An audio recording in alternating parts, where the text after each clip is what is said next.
Fog and mist are the most eerie manifestations of weather. They alter perspectives. They change the look of the landscape, making even the most familiar terrain seem strange. Unlike storms and heavy rain, fog is not a brute force commanding attention by violence. Rather, it sidles over whole vistas and blanks them out.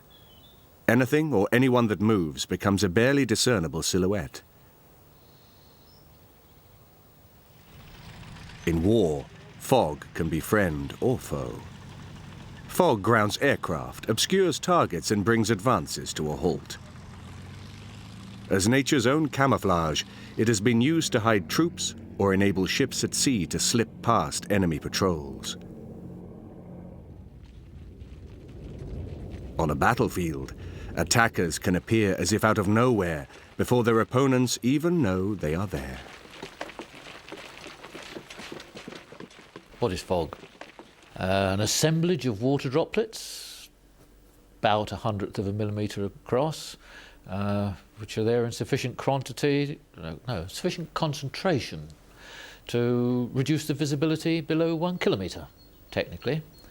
The most common form is called radiation fog. You've got the Earth cooling at night, and eventually you get condensation on the small nuclei which are in the atmosphere. And if the cooling continues enough, you'll get enough water condensed out to obscure the visibility. Another kind is advection fog, and you get this when you get warm, moist air blowing in over a cold surface. I mean, in Britain, typically, you might get this when warm southwesterly blows over a snow surface. Brings a thaw, but part of the thawing process is, in fact, to have a fog, and so you get advection fog. A third kind happens when water is much colder than the air above it. That's called Arctic sea smoke, and it can happen when you get a burst of cold air from the Arctic over a warm body of water. That can get quite thick if you're in a ship amongst that. But in general, it's much more wispy than advection fog or radiation fog would be over land.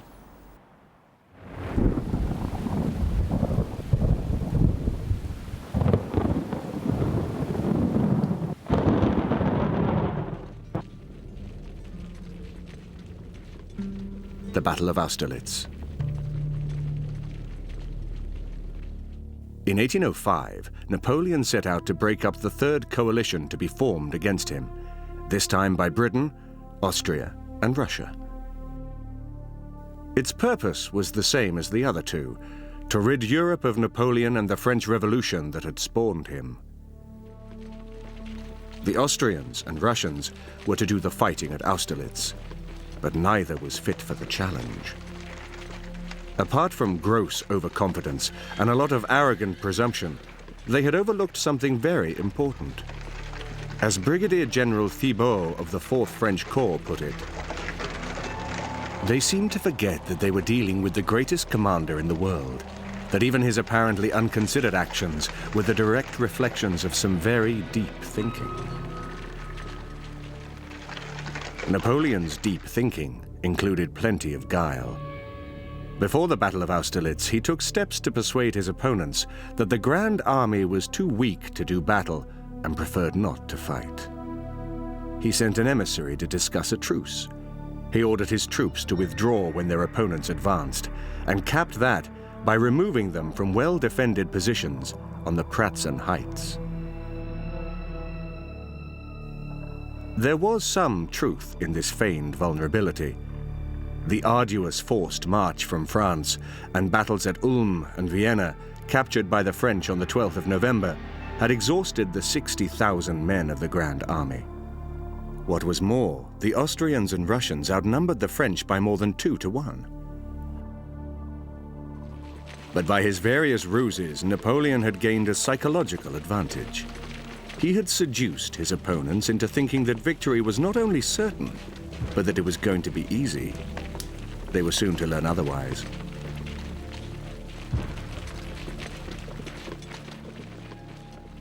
The crunch at Austerlitz came soon after 0830 hours on the 2nd of December, 1805. Columns of Allied troops were advancing down the snow-covered slopes of the Pratzen Plateau, unaware that elements of the French Fourth Corps were hidden by fog in the valley below. The fog gave the French valuable time. It enabled Field Marshal Nicolas Jean Sou, in command, to wait until most of the Austrians and Russians had reached the lower slopes of the plateau. Then, as if out of nowhere, the French emerged from the fog and attacked their opponent's right flank. It was a complete and very unsettling surprise. As the Russian general Mikhail Kutuzov remarked, "That's where we're really hurt."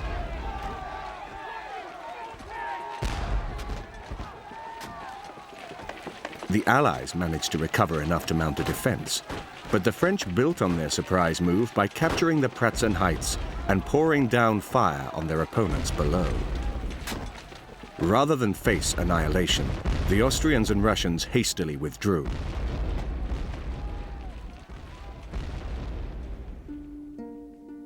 In the annals of military history, Austerlitz is regarded as Napoleon's most dazzling victory. As Napoleon had intended all along, it ensured the downfall of the Third Coalition, and another 10 years passed before he was finally vanquished at Waterloo. As far as we can tell, Napoleon considered the fog at Austerlitz and the break in the fog afterwards, when the sun came out, as serendipitous. He seems to have been favorably surprised by the effect of fog on the battle, and especially favorably surprised by the sun of Austerlitz that came out and shone on him. And whenever he had a break in the fog afterwards, he referred to it as the sun of Austerlitz, the break shining on his army.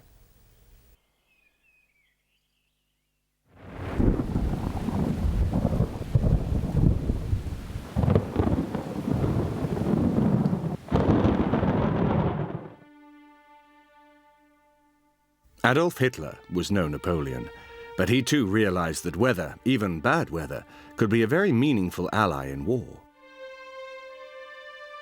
In February 1942, he used fog, mist, overcast, and accompanying rain to accomplish the maneuver popularly known as the Channel Dash. The escape of 3 of Germany's most prized battleships, Scharnhorst, Gneisenau, and Prince Eugene, and did it, moreover, right under the noses of the British.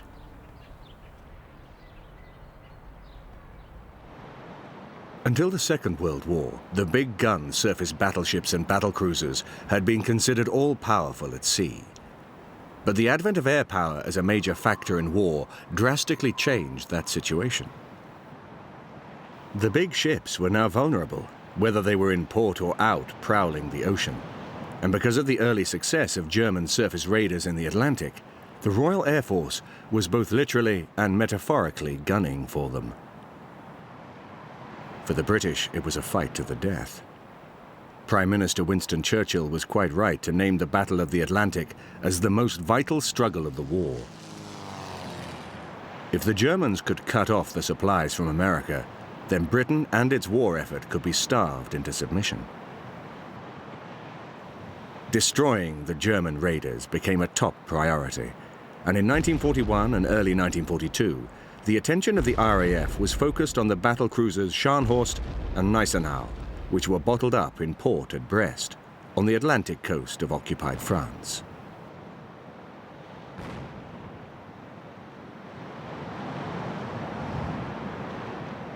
Scharnhorst and Gneisenau were formidable war machines.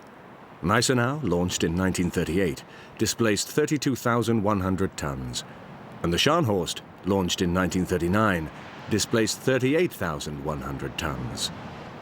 Each of them carried a main armament of 9 11.2-inch guns.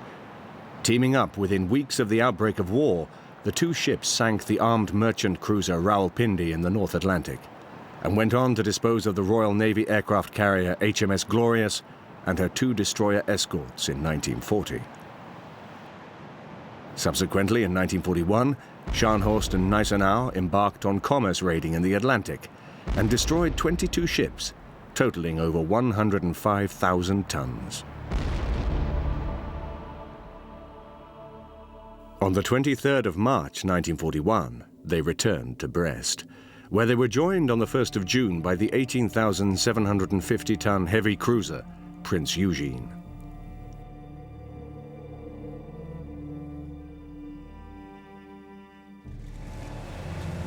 The presence of the three ships in Brest was well known to the Royal Air Force, which launched no less than 110 raids in an effort to destroy or cripple them. It would be only a matter of time, it seemed, before the RAF succeeded. For the anxious Germans, the only solution was an audacious one.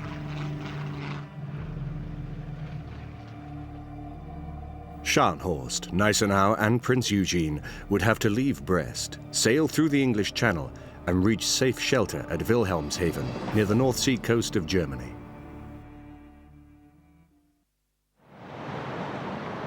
The operation was named Cerberus, after the monstrous dog which guarded the ancient Greek underworld.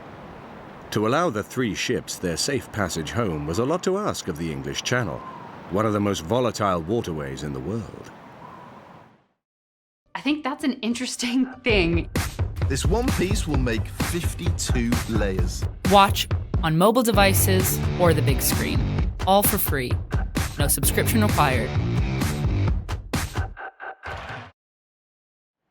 The conditions in the English Channel, I suppose, are peculiar in the sense that it has this tapering shape, and winds typically are from the southwest or west blowing up the channel, and the tide is coming up the channel, and so we begin to get a fairly large tidal range as you get along up towards Hastings and in towards Dover.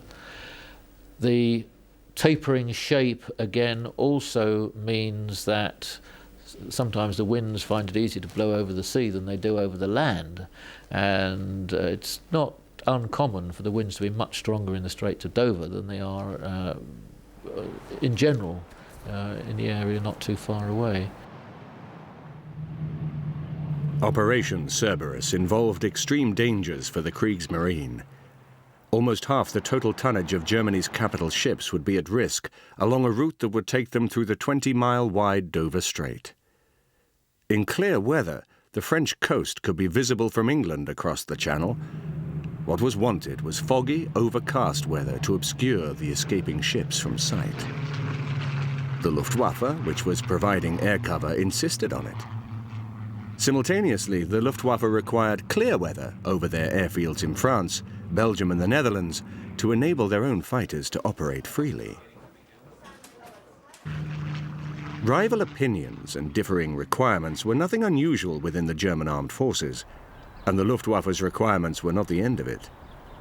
The Kriegsmarine wanted no fog and a following wind so that the three escaping ships could use their maximum speeds and a calm sea to help the accompanying torpedo boats defend their flanks.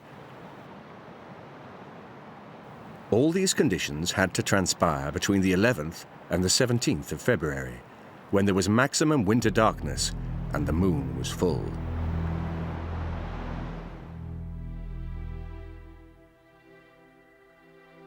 These differing requirements were a nightmare for Dr. Walter Stobe, Chief Meteorological Officer of the Luftwaffe's Air Fleet No. 3. He was, in effect, being asked to predict the Channel weather on the basis of what he claimed was a scientific impossibility. There was too much emphasis, he said, on climatology, the science of weather, which dealt in averages rather than practical situations. What was the good, Stobe complained, of knowing the percentage of frequency of a certain type of weather in a certain place at a certain time of year? It could never be the basis of a proper forecast. The actual weather, Stobe maintained, can never be approached through such statistical means and frequencies. Understandably enough, it seemed to Dr. Stobe that the Weather Service was being nailed down by the military, though this was strenuously denied. To make his task even more difficult, the strict security surrounding Operation Cerberus prevented Stobe from using the long-range forecasts put out by the Luftwaffe's Central Weather Group 10 in Berlin. However much he protested, though, Stobe had to produce some sort of prediction. The three ships could hardly be left in port at Brest at the mercy of the RAF, because a meteorologist was unable to commit himself. This meant, in effect, that Stobe would have to make an inspired guess. So, on the 6th of February 1942, he predicted that within 4 days there would be bad weather over southern England. Sea fog, low overcast, mist, rain. Stobe could not say, though, whether it would last long enough for the purposes of Operation Cerberus. You have to keep in mind that Stobe was working without computers, without the kind of modeling techniques that have since become so important to the meteorologist's predictive craft. So when he was making his weather prediction, he was doing a very rough and ready job.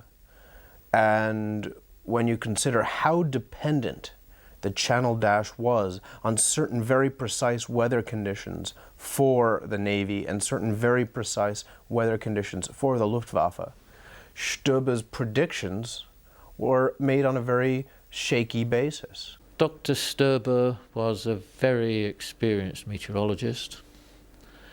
He had very little information. He did a first-class job of interpreting what he had. His senior officers, in particular, I suppose, the Admiral of the Fleet, Saalwächter, understood the difficulties. He, like all meteorologists, felt that they frequently didn't understand the difficulties, I expect, but he was working in very, very difficult circumstances, and what he did was a good professional job with the information he had. So he made good use of this, and it was a great success that the Gneisenau, the Scharnhorst and the Prinz Eugen, as the Germans call it, Eugen, made their Channel Dash. Fortunately for Stobe, he did not have to cope alone with the responsibility that was laid on him. Additional weather reports were coming in from the German embassy in neutral Ireland, where there was a secret transmitter. The Kriegsmarine also helped by placing 3 U-boats close to Iceland to serve as weather observing stations. It was the work of these U-boats that gave the beleaguered Stobe the information he wanted. On the 10th of February, he was able to report that there would be a disturbance around Jutland that promised bad weather over southern England.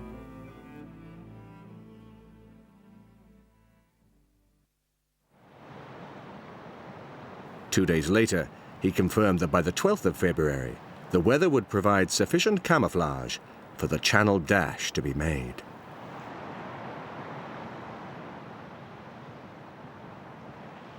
Scharnhorst, Gneisenau and Prinz Eugen left Brest under cover of darkness on the 11th to the 12th of February, 1942.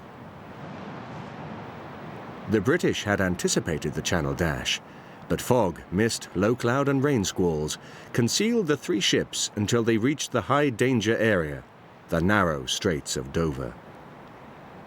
That they managed to get that far was remarkable enough, but the bad weather came to their aid in another way. Despite the proximity of the south coast of England, they were never consistently visible. That greatly inhibited the aim of the Dover shore batteries attempting to stop them. They were unable to get their aim or even work out accurate trajectories.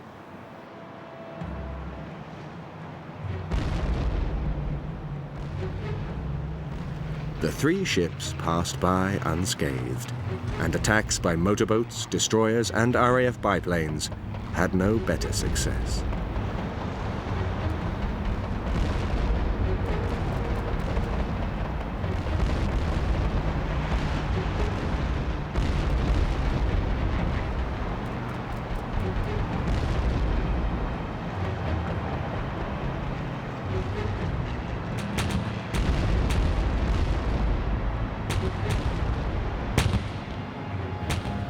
Scharnhorst, Gneisenau and Prinz Eugen disappeared into curtains of mist beyond the straits, moving at more than 30 knots. On the way, Scharnhorst twice suffered damage from mines and the Gneisenau once, but all 3 reached safe haven in Germany, as planned. The British had to wait until the end of 1943 before they caught up with the Scharnhorst and sank her in the Battle of the North Cape. Gneisenau was scuttled in 1945, days before the end of the war in Europe. Prince Eugene suffered the indignity of being used as a target ship in the nuclear bomb tests at Bikini Atoll in 1946. She survived 2 tests before finally capsizing.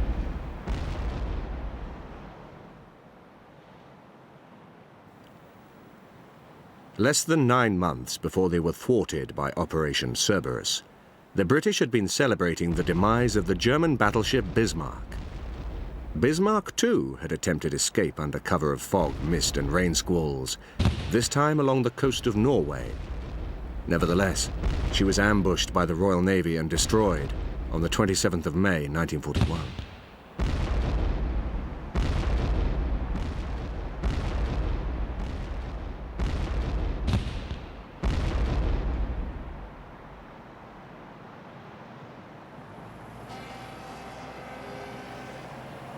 In 1942, however, the British were hard hit by their failure to destroy Scharnhorst, Gneisenau, and Prince Eugene. Nothing more mortifying to the pride of our sea power has happened since the 17th century, rumbled a headline in the Times newspaper. However that may be, no one should have been surprised at the ability of the weather to confuse, obscure, thwart, endanger, and generally make life difficult for forces attempting to wage war around the coasts of Britain and Northern Europe. We have to think, what it is that causes the rain, what it is that causes the fog.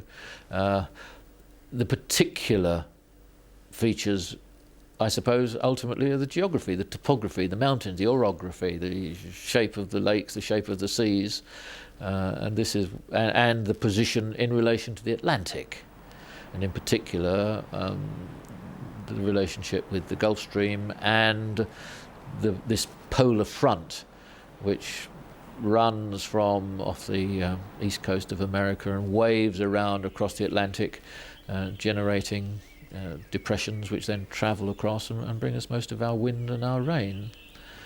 There's a whole range of effects, as there is everywhere in the world. Nowhere in the world is the weather quite as predictable as we like to think. We always think it until we go there. And once we get there, we find that there is variability.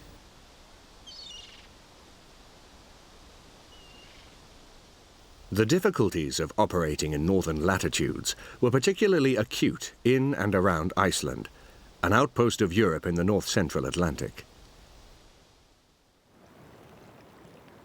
Iceland, a dependency of Denmark, was not directly involved in the fighting, but gained importance after 1941 as a base for escorting merchant ships across the Atlantic. That included protective coverage by aircraft and regular use by planes of Coastal Command, which maintained an air link from RAF Wick in Scotland. The pressure is low because lots of depressions tend to be around the area of Iceland. They tend to be deep, and so it is windy. They are frequently deepening, and so there is rain or snow. There is Arctic ice to the north, so that once the wind gets round into the north, it becomes bitterly cold. And sometimes you're getting rather rapid changes from southwesterly winds ahead of a front to cold northerlies behind.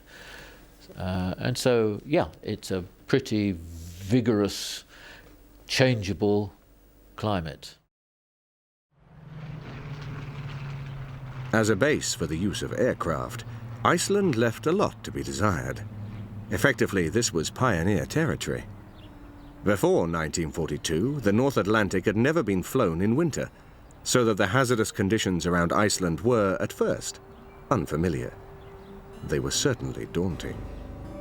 Sea fog, drizzle, rain, and poor visibility were practically standard for pilots attempting to land aircraft on the airstrips at Reykjavik and Kaldadans. At times, low cloud over Iceland became, in effect, thick, impenetrable fog as it came down to sea level and shrouded the entire coastline.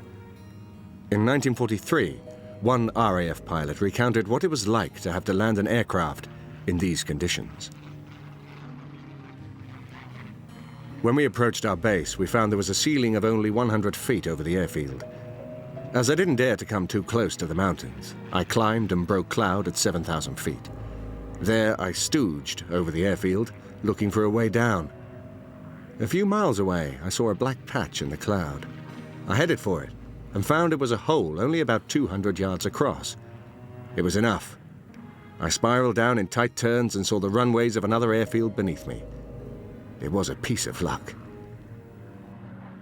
In the sense that landing an aeroplane in difficult weather is always dangerous, yeah, I mean, these were unusually dangerous flights, I suppose. If you have this press-on spirit that I'm sure they did have, because they knew that what they were producing was essential to the overall war effort. I mean, weather is a sort of strategic thing. Its application gets into so many different areas. So they would feel the pressure was on them to produce the observations, and so they would fly when perhaps other people wouldn't. But other people were flying through Iceland. Don't forget the air transport auxiliaries were ferrying aircraft across the Atlantic.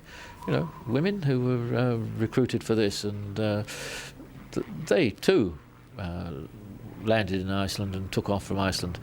They would have the benefit of forecasts and possibly had the opportunity to not go when the weather was expected to be atrocious, but you'd need to look at the records to just see how far this press-on spirit took people into danger. But once you're committed, once you're out there, you've got to get back in whatever the weather is. There's nowhere else to go in that situation, because you'll be operating towards the extreme of your range, I would guess, and therefore you perhaps don't have any diversions, and that would be the real pressure on you. An area on a more southerly latitude than Iceland, but still one that posed great hazards, lay around the far north coast of Scotland and the Shetland Islands. Here, freedom from the worst moods of the weather could never be guaranteed. Southeasterly winds in winter could bring mist, low cloud, rain or snow, while the same winds in summer would produce fog. This area was susceptible to sea fog, known locally as har, which could make its appearance virtually anywhere. RAF aircraft operating out of Sullom Voe on meteorological or attack duties always had to face the possibility that they could return to base only to find fog blanketing out the runway. All too often, diverting to an alternative airfield at Wick or Lossiemouth was impossible, since the nearest was around 200 miles distant. Instead, returning aircraft had to take their chance in the ghostly white murk, and if they got down at all, risked crash landing and so blocking the runway. Several pilots, disorientated by fog or mist, ran into the mountainsides or ditched in the sea.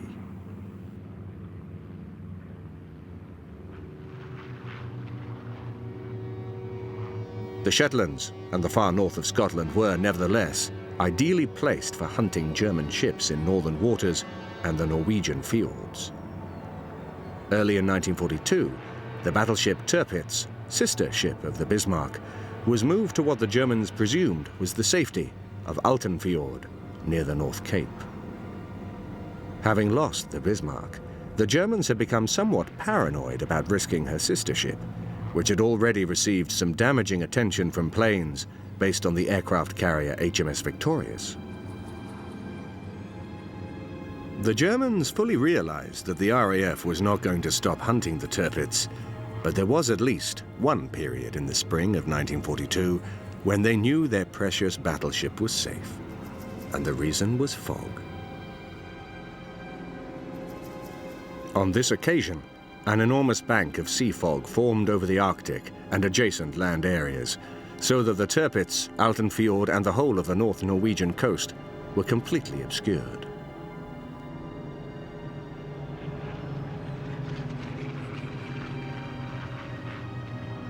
British aircraft flying on weather reconnaissance were able to observe this phenomenon. They were 100 miles north of Salem-Vaux when they found themselves with a clear, cloudless sky above, but some 200 feet below, this vast, pure white mass extending as far as the horizon. The Tirpitz was safe in her nest at Altenfjord, at least for a time. It took several more attempts by the RAF before the battleship was finally destroyed on the 12th of November, 1944.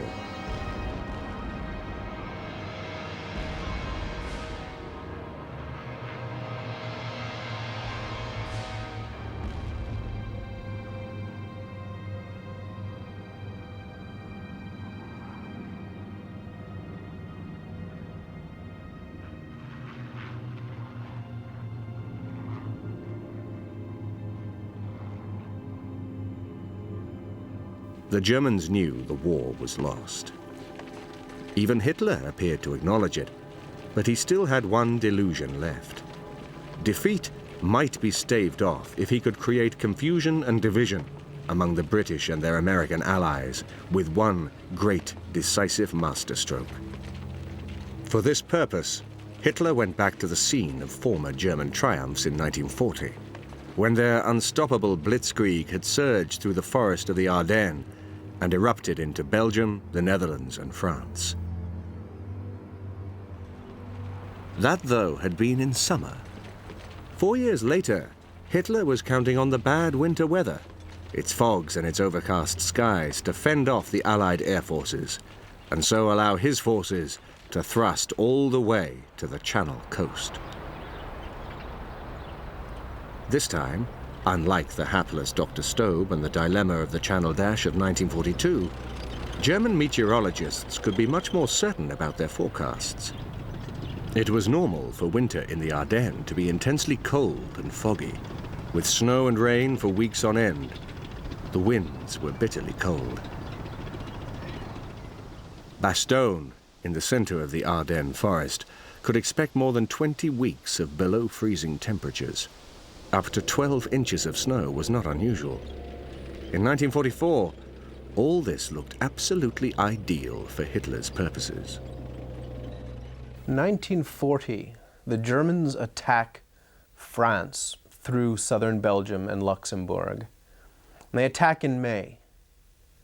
And they knew that May is a time when you get the beginnings of summer weather, and it's often sunny, and it's often not a time of great deluges of rain. The April showers have gone their way and brought the flowers that bloom in May. So the Germans knew that that was a time of year when there was good weather.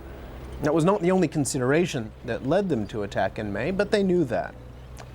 They were favorably surprised in 1940 by how good the weather was.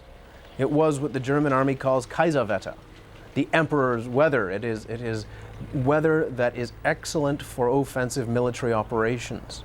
Now, in 1944, in the winter of 44-45, the Germans were in exactly the opposite position.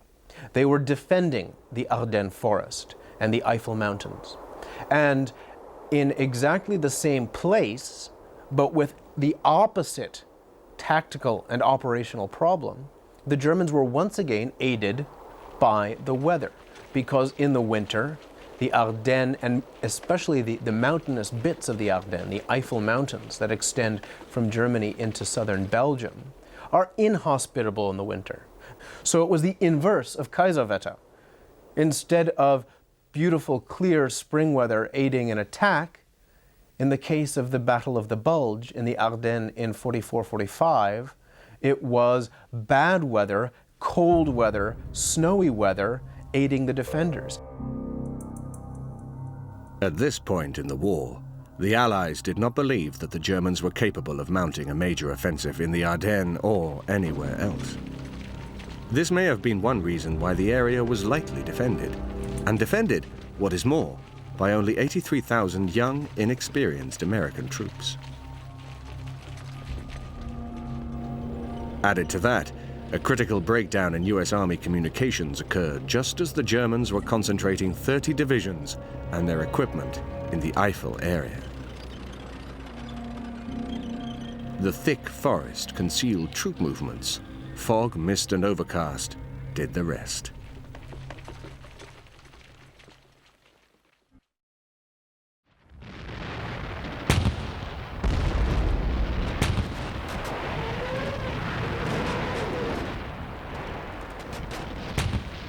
At 0530 hours on the 16th of December 1944, thick fog smothered the Ardennes as 200,000 German troops and 500 tanks went into the attack along a 60-mile front.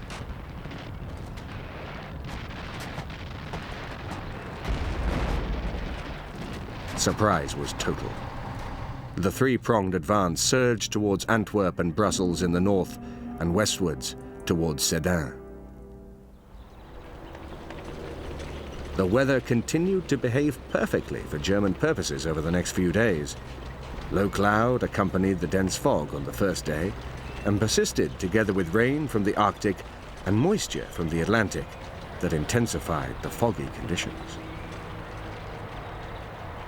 All this was combined with the fitful light, which was all there was to see by beneath the heavy forest canopy. Mud churned up from the sodden ground made movement cross-country a problem for the panzers. However, there was no doubt that what was, in essence, a desperate last throw was masquerading very well as a stunning success. For the Germans, it was as if the heady, halcyon days of 1940, which had made them masters of Western Europe, had suddenly returned. But if they thought that, the illusion was short-lived. The initial German impetus pushed out an extensive bulge in the American lines, so giving the battle its popular name, the Battle of the Bulge. But the Americans were already starting to recover by the 20th of December.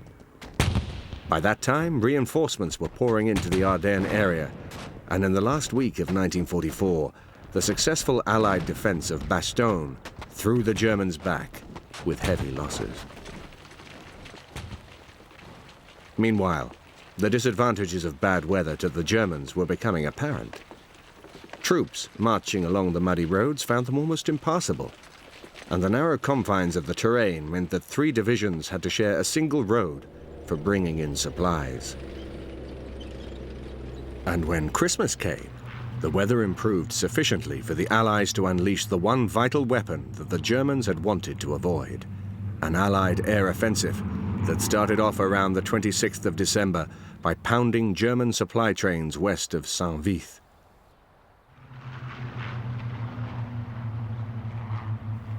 For the tactical air forces, it had been a frustrating wait.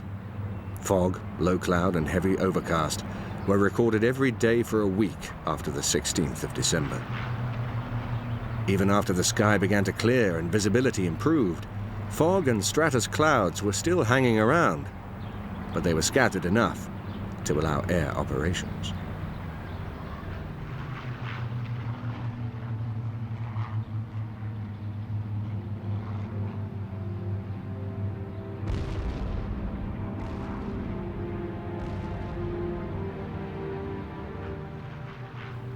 By the 10th of January 1945, the first joyous impetus of the Ardennes offensive had been lost. By the 16th of January, the bulge in the American lines had been ironed out. The Allies had the initiative, and all that was left for the Germans was a long, disconsolate retreat home. Hitler was very keen to counterattack in the Ardennes. It was the scene of the great German victory of 1940, and Hitler sought to make it the scene of a great German victory in 1944-45. Now, one of Hitler's most senior generals, Heinz Guderian, was very unkeen on counterattacking in the Ardennes. He just didn't want to do it. He was most concerned about the main theater of operations for the Germans at that time, which was in the east. So, if you are Hitler and you want to attack the Allies in the west, you have to balance not only considerations of what the weather will be like when you do counterattack, with other factors like logistics. You've got only enough petrol and only enough diesel to drive a certain number of tanks. Are you going to send that precious petrol and precious diesel east to the Russian front or west to the Ardennes? When are you able to do all the other things you need to do in order to make the Ardennes offensive possible? You have to reorient the German army away from the east towards the west, and that takes time. So yes, weather is a consideration, but it can't be the only consideration. It's no good attacking half-cocked early in 1944 if you haven't got the people and the equipment and the fuel to make the attack work. You can't always fight by the weather.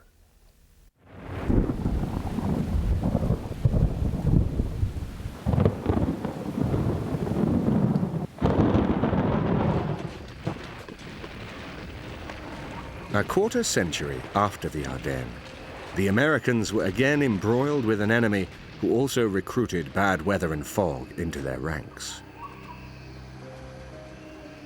Weather-wise, Vietnam was as different from Northern Europe as climate could possibly be, and the fog that aided the assault by the North Vietnamese on the American base at Khe Sanh had different origins.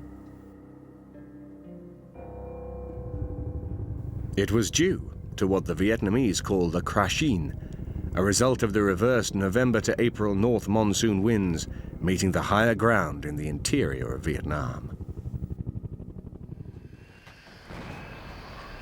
In January 1968, well into the season of fog, drizzle and rain in central Vietnam, between 20 and 40,000 North Vietnamese surrounded 6,000 Marines inside their combat base on the Khe Sanh Plateau.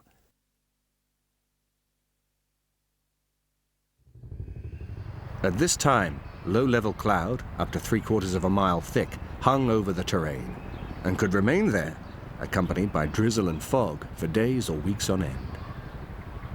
Fog at Khe Sanh could be all-embracing. It blanketed the ground, filled up valleys and ravines, and in 1968 descended on the runway and perimeter of the base in late afternoon and early evening.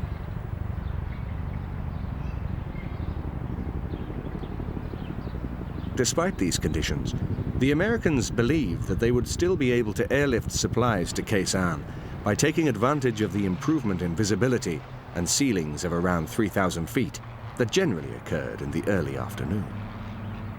However, January and February 1968 were not typical months. They were infinitely worse than the average and presented the Americans with the worst ever flying weather they had so far experienced in Vietnam. One official report gave a dismal picture of the conditions over Khe Sanh. No one was ready for the 0-0 conditions that nearly paralyzed airlift operations in February. The airstrip seemed particularly bedeviled by fog. On many a morning when visibility was excellent, elsewhere on the Khe Sanh Plateau, the runway remained shrouded in mist. A deep ravine at the east end of the runway seemed to be responsible, channeling warm, moist air from the lowlands onto the plateau, where it encountered the cool air, became chilled, and created fog.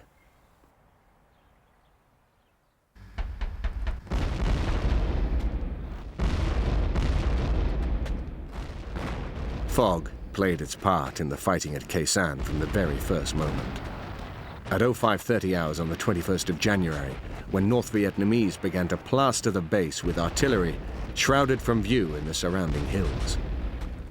The damage was considerable. The runway was badly hit. Several helicopters were destroyed, and the fuel storage area exploded in a mass of flames, taking with it all but 2% of the Marines' supply.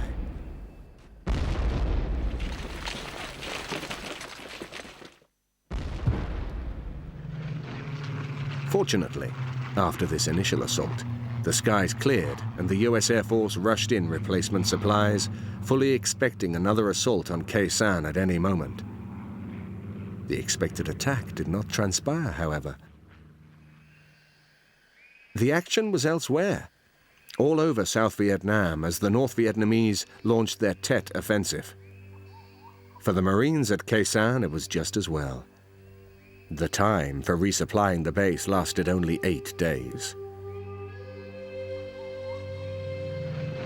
Meanwhile, American B-52s based in Guam, Okinawa, and Thailand pounded the area around Khe with almost 60,000 tons of bombs.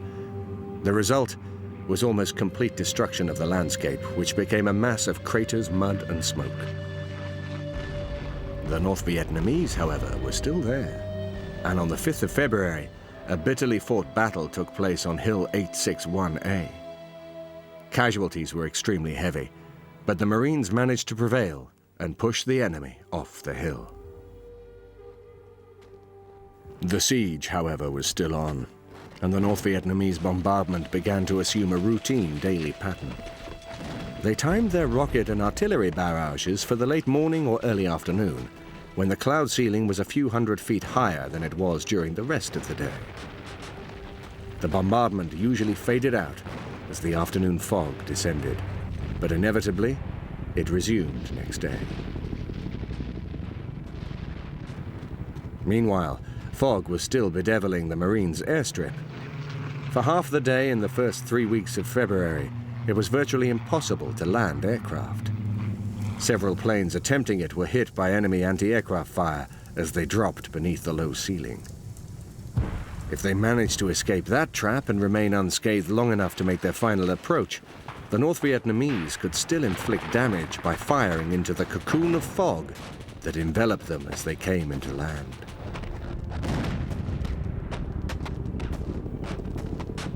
Eventually, when the season of fog, drizzle, and low cloud lifted at last during March, the siege of Khe Sanh began to lose its grip, and not long afterwards, the North Vietnamese withdrew.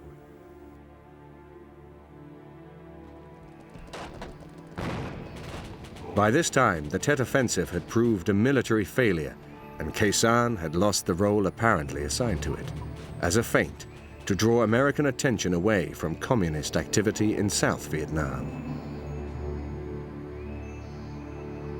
Khe Sanh was relieved at 0800 hours on the 2nd of April 1968, although some fighting continued, and the rescue mission, codenamed Operation Pegasus, was not officially over until the 15th.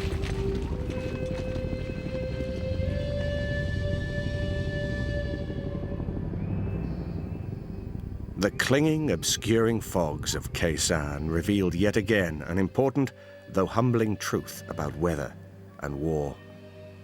However mighty a war machine may be, however state-of-the-art its technology, however brave its soldiers or skilled its leaders, the weather has a tune all its own, and everyone must dance to it.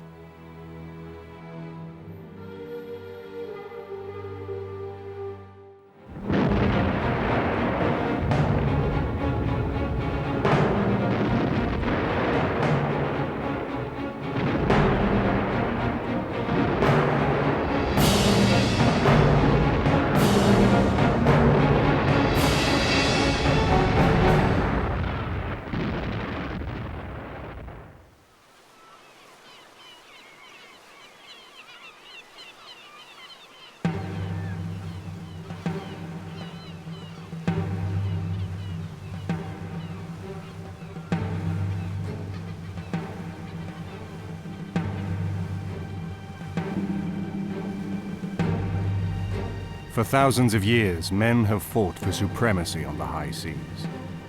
They have been carried by fleets of warships into battles that determined the fate of nations and made heroes or villains of those who bore the burden of command. History suggests, however, that the outcome of battles at sea was often decided not by maritime or military skill, but by the weather.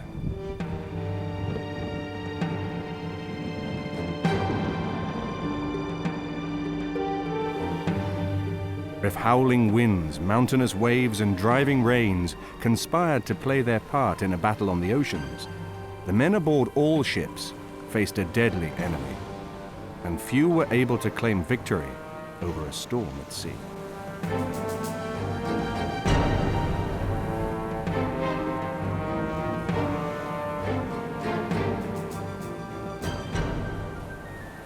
For a practiced sailor, a professional sailor, big storms is something which they take, which they expect, in a funny way they enjoy.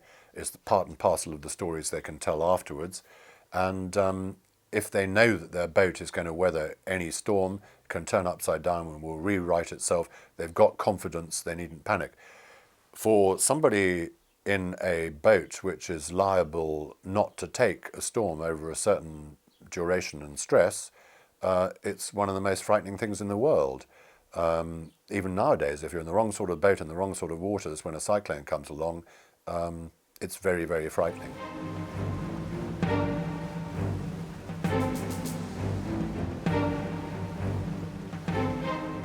The wooden sailing ships that dominated war at sea for the greater part of history may appear to modernize to have been more susceptible to raging storms than the iron steamships or huge turbine-powered battleships that replaced them in the 20th century. This, however, was not the case. During the Second World War, the sea and its storms proved that they could do whatever they liked with the most powerful and sophisticated ocean-going vessels man could build. On the 18th of December 1944, the Pacific Ocean belied its peaceful name with a typhoon that treated the United States Third Fleet as if it were little more than toy boats on a pond. Admiral Chester Nimitz, Commander-in-Chief of the U.S. Pacific Fleet, was there on board the newly built battleship, the 57,430-ton Missouri. No one who has not been through a typhoon can conceive of its fury. The 70-foot seas smash you, the rain blinds you. The battleship New Jersey was once hit by a 5-inch shell, and I didn't even feel the impact. The Missouri had kamikaze crash on her main deck and repaired the only damage with a paintbrush. But the typhoon tossed our enormous ship Missouri as if she were only a canoe.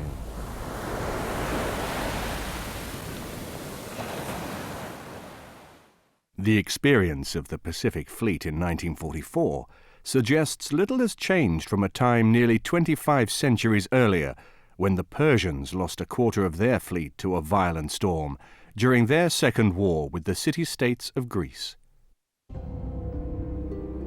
It was in the summer of 480 BC that the Persian navy, some 1,500 warships and 3,000 transports, was shadowing their army as it marched along the coast into Thessaly. As night approached, the Persians anchored close inshore near Cape Sepias, intending to sail on next day. Some Persian vessels were able to find land moorings. The remaining ships were forced to ride at anchor further out to sea, lined up row upon row, 8 vessels deep. If you've got a sufficiently weatherly ship and you have got the control over which way it's going to point in a storm, you are often far safer being out at sea than you are being inshore. If you are close to shore, especially close to a lee shore, to a shore that's downwind, the storm is pushing you towards this shore, then you're in danger not from the sea so much, but from the land. If the storm pushes you against the land, your ship can be pounded to flinders on the beach and everybody will be killed. In that environment, you are far safer out at sea than you are on land. But there are always storms that are strong enough to overcome any ship. No ship is safe. In his histories, the Greek writer Herodotus described subsequent events. In this manner they passed the night. But at dawn of day, calm and stillness gave place to a raging sea and a violent storm, which fell upon them with a strong gale from the east. The ships which the storm caught out at sea were driven ashore, others on the beach itself, others again about Cape Sepias, while a portion were dashed to pieces.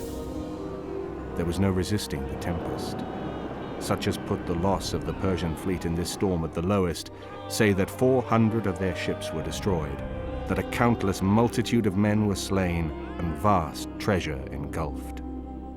The storm lasted 3 days.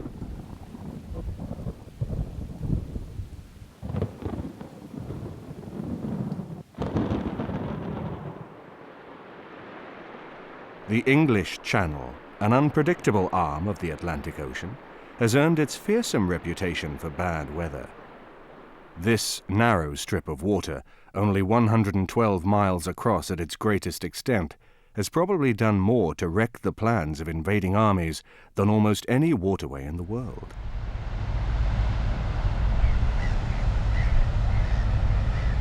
The Channel receives the full force of the westerly winds, the westerly gales that create British weather. And the result is that it's a very unpredictable and a very dangerous strip of water. It's a major factor in the fact that Britain has not been invaded for such a long period of time. Difficulties, uncertainties affecting sailing ships particularly along that strip of water. In the late summer of 55 BC, it claimed as its victim no less a man than Gaius Julius Caesar, one of the greatest military commanders the world has ever seen. Determined to add the mysterious Isle of Britain to his list of conquests, Caesar crossed the Channel with his legions, leaving his cavalry on the northern coast of Gaul with orders to link up later with the main army in Britain. They set sail aboard 18 ships some 4 days after Caesar departed for Britain. But then, the notorious Channel weather took a hand.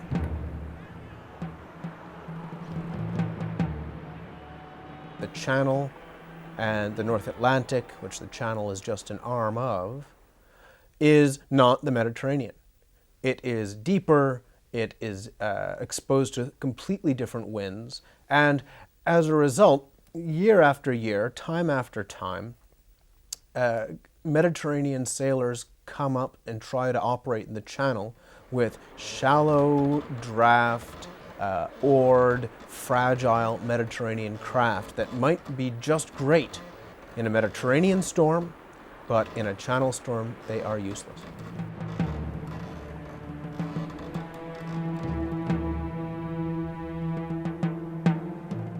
Julius Caesar himself recorded the fate of the convoy in his book, Gallic Wars. The 18 ships which conveyed the cavalry set sail with a gentle gale. When, however, they were approaching Britain and were seen from the camp, so great a storm suddenly arose that none of them could maintain their course at sea, and some were taken back to the same port from which they had started. Others, to their great danger, were driven to the lower part of the island, nearer to the west, which, however, after having cast anchor as they were getting filled with water, put out to sea through necessity in a stormy night and made for the continent. It happened that night to be full moon, which usually occasions very high tides in that ocean, and that circumstance was unknown to our men. The storm in the Channel put an end to Caesar's invasion. With the destruction of the cavalry went all hope of success. The appalling weather moved to the mainland, and the constant rain sapped the morale of the Roman troops. The Britons harassed and harried them at every step, until eventually, unable to bring the Celtic warriors to battle, the legions slipped off the island and back to Gaul.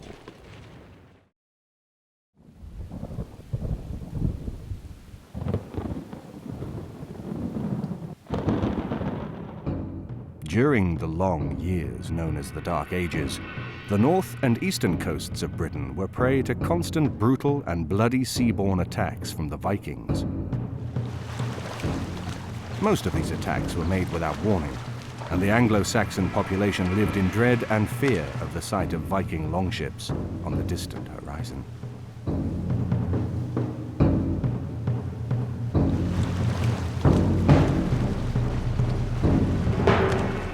While Anglo-Saxon warriors fought in savage battles to repel the Viking invaders once they had arrived on shore, it was the unpredictable moods of the North Sea that offered them the most protection. But the Viking longship, impressive enough to strike fear into the heart of the steeliest warrior when it sailed on calm waters, was also designed to withstand rough seas. Norse ships of the sort used by the Vikings were clinker built, and that meant that the timbers on the sides of the hull were very long, thin timbers that stretched from stem to stern. It's the same plank all along the ship. That means that you have got all the flexibility of the original tree in your ship. The planks were cut radially from a tree trunk, and that means that the lengthwise strength and flexibility of the original tree is transplanted directly to the clinker-built craft.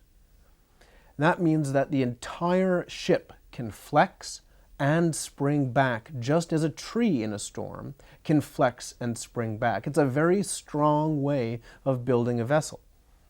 And this meant that Norse ships, which had a comparatively shallow draft and almost no keel, and therefore would bounce about like a cork on the water, were able to survive bouncing about on the water because the ships were so tremendously flexible. Whereas a Carvel-built vessel, in which shorter planks are nailed onto or screwed onto the strakes of the vessel, are far less flexible and far more likely to spring leaks in heavy weather. With its short and narrow beam and one huge heavy sail, the longship was built with maneuverability in mind, and therefore depended on the skills of the 40 or so Viking warriors aboard, who doubled as oarsmen. The weather was a great factor in the lives of the Vikings, as it is in the lives of all seagoing people. They also used the sun as their means of steering. Far advanced in military and naval tactics as they were, heaving waves put an end to many a Viking incursion, giving some respite to long-suffering Anglo-Saxon Britain.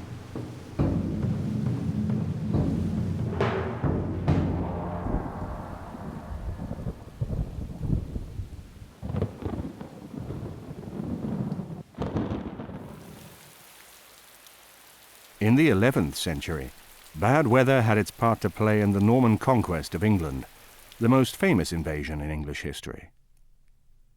In the year 1066, King Harold II maintained a tenuous hold on his kingdom. The king was faced with two enemies, both of whom threatened invasion. These were the Norseman Harold Hardrada, who was in league with the king's own disaffected brother Tostig, and the dashing Frenchman William, Duke of Normandy. Both had claims to the throne of England and were prepared to fight to win what they believed was theirs by right. For King Harold, the question was simple: which enemy would strike first, and where? Hearing reports of a huge invasion fleet assembled at Dives-sur-Mer, Harold reasoned that it was William who posed the most immediate threat, and so he took his own enormous fleet of 700 ships to the Isle of Wight in order to meet the challenge. William, though, was a canny and astute commander, and he knew full well that a hastily assembled fleet of that size would soon run out of supplies. Beyond that, he trusted to God and to Providence as he waited for the prevailing west wind that blew in the English Channel to abate. This is the Middle Ages. People are not communicating by fax, traveling by car. The idea of waiting 2 weeks to do something is not a long wait. When you're used to waiting for the seasons and used to waiting for the cycle of the months and the years, waiting a couple of weeks for the tide is not a problem. Sure enough, on the 8th of September 1066, lack of supplies forced the fleet to sail to London. But while the king travelled north on horseback, his ships met with sudden, appalling weather. Relying on oars rather than sails to propel them, the mountainous seas capsized many ships in the Anglo-Saxon fleet, an ominous portent of the disaster to come. On the other side of the Channel, however, the French invasion fleet also fell prey to the uncertain elements. William was determined to move his fleet from Dives-sur-Mer to Saint-Valery-sur-Somme, away from the flood currents of the Seine and much nearer to the proposed landing site of Pevensey. This was also an area where southerly winds to aid the invasion were more likely. The Channel's westerly winds blow hard and long at that time of year, and despite an early start to take advantage of the low tide, the French fleet was soon battered by storms as it made its way along the coast to its destination.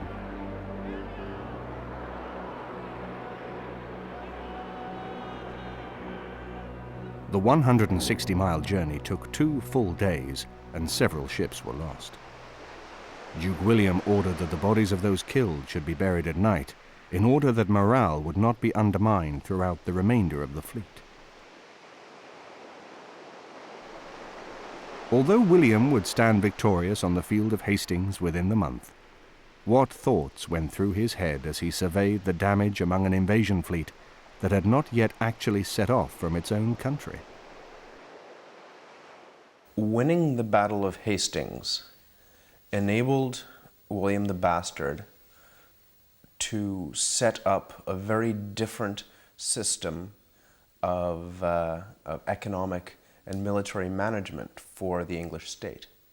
So England changed a great deal because of the outcome of the Battle of Hastings.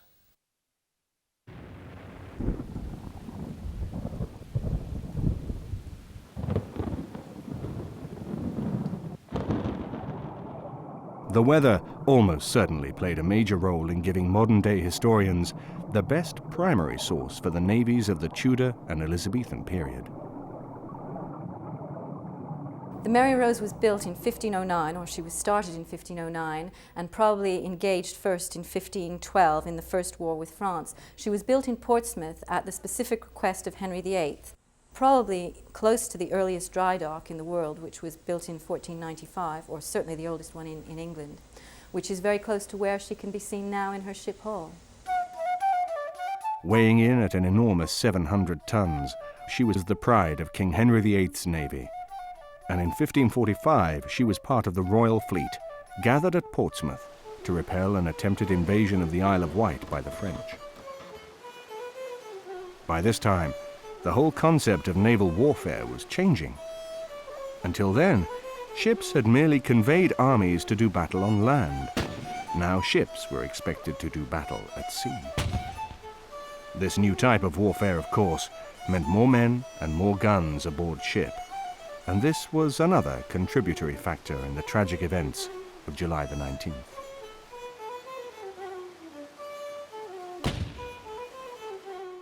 Little did the English suspect, as the day dawned, that their loss would be so great. The winds in the Solent whipped the waves into a swell that some have suggested took the waterline of the heavily laden ship above its lower gun ports, which were already open for battle. The deadly waters poured into the lower decks of the ship, and she heeled over, flooded, and sank.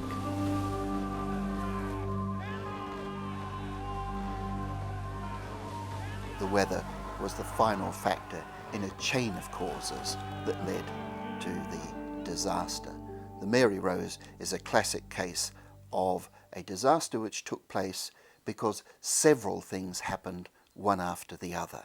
Heavier guns were put on board, and these were put on board higher up, and so the centre of gravity of the ship was affected. It was going out to battle, and it was carrying, as was normal in those days, a large complement of soldiers as well as sailors, because fighting took place by grappling and boarding a ship and physically taking possession of it. So you had several hundred, I think it was something like 800 soldiers, up on the top part of the deck, again lessening the stability of the ship. The third thing was that the gun ports at the lower level were left open, were kept open. Now, these gun ports are always slightly dangerous. It's always nice to have these guns low down, but because they're so close to the waterline, it's a fine matter of judgment whether you can actually use them or not. Probably through carelessness, they were left open.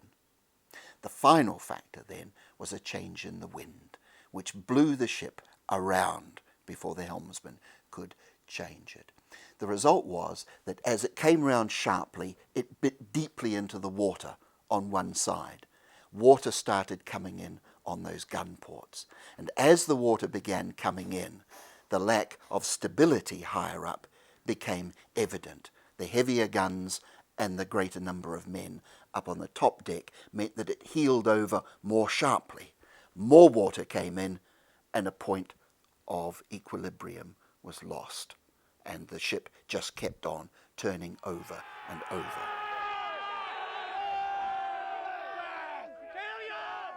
King Henry, watching from Portsmouth docks, was able to hear the death screams of the panic-stricken English sailors. Only a handful of the crew of 500 survived. The remainder went to the bottom with the ship. Naturally, the French claimed she had been hit and sunk by their guns. But the fact is that the Mary Rose was out of firing distance. The tragedy seems to have occurred through a combination of pure misfortune and, of course, the unpredictable weather. The Mary Rose lay in the Solent for more than 400 years before she was raised in the early 1980s.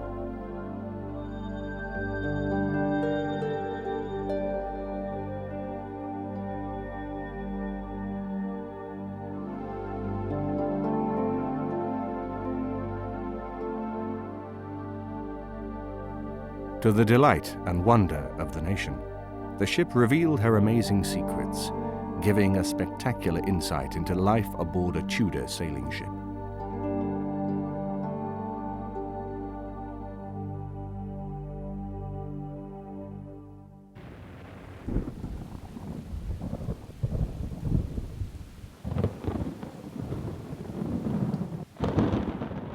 In 1588, King Philip II of Spain, weary of his attempts to gain the throne of England through marriage with Henry VIII's daughter, Queen Elizabeth, decided to send a great armada of ships to seize what diplomacy had for so long failed to deliver.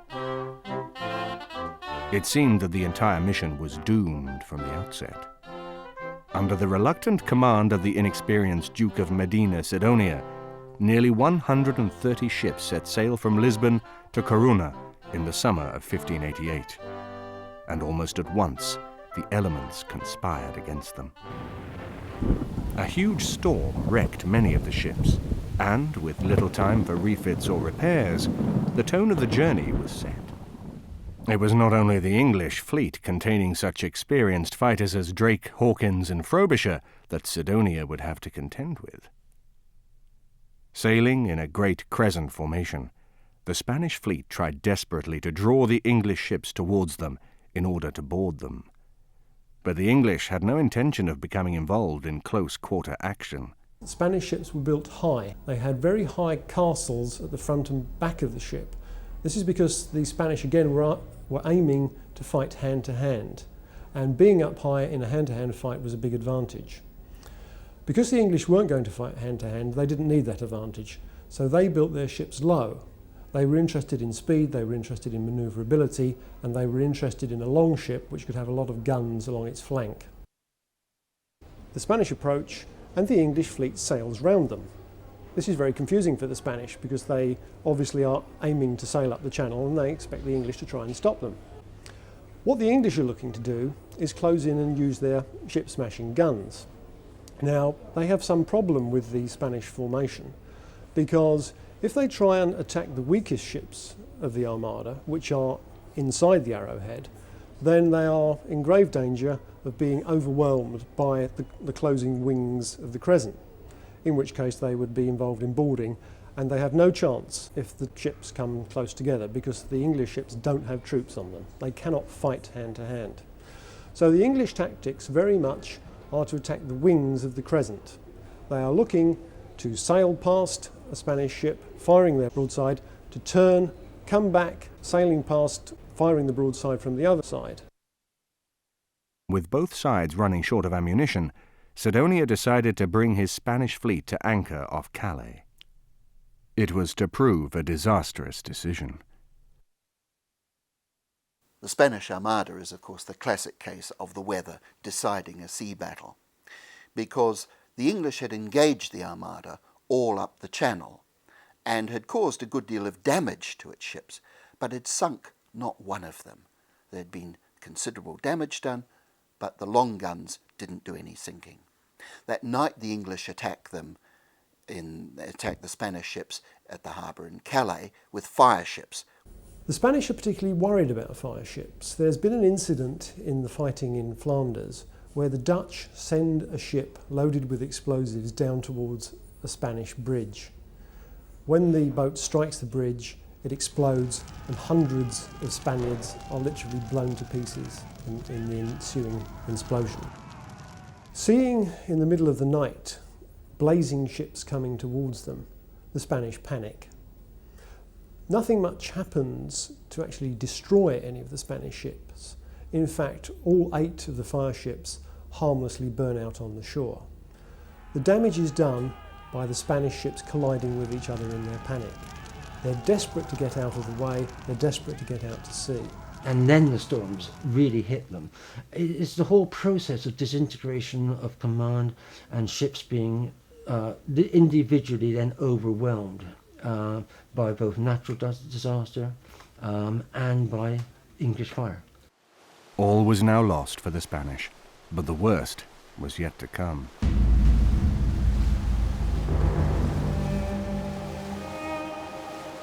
The strong wind backed to west-southwest, driving Sidonia's fleet into the deep water of the North Sea. From there was little alternative for them but to sail westward and head for home around the British Isles. The Spanish ships were built to do certain things, and one of them was not necessarily be able to navigate English waters in storms at that particular time of year. The Armada is running north towards Scotland. They hold a council of war and they decide that when possible they will return to the Channel to renew the fight, but the weather won't let them. They end up north of Scotland and they decide that the only option is to head home, going entirely round the British Isles. This is going to be a hazardous voyage because they simply aren't supplied for it. The water has gone putrid, their food has gone putrid, they are very badly supplied. This is one reason why, as they head for home, many of the Armada ships are forced to try to land on the Irish coast. They're seeking water, they're seeking supplies. They have no charts of Scotland or Ireland at all. They have no idea what the Irish coast holds for them.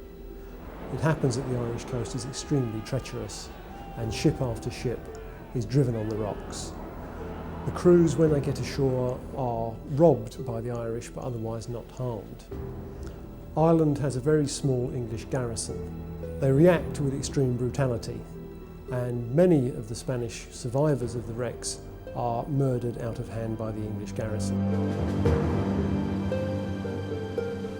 Only 67 Spanish vessels returned to see their homeland again. The weather paved the way for a terrible end for many brave men and fine ships. The Armada was an extremely important part of English history, both because the invasion was prevented and also because it established the English as the #1 naval nation in Europe. They had proved themselves supreme in technology, in sailing ability. They had proved themselves the masters of Atlantic warfare. And Atlantic warfare was where the future lay.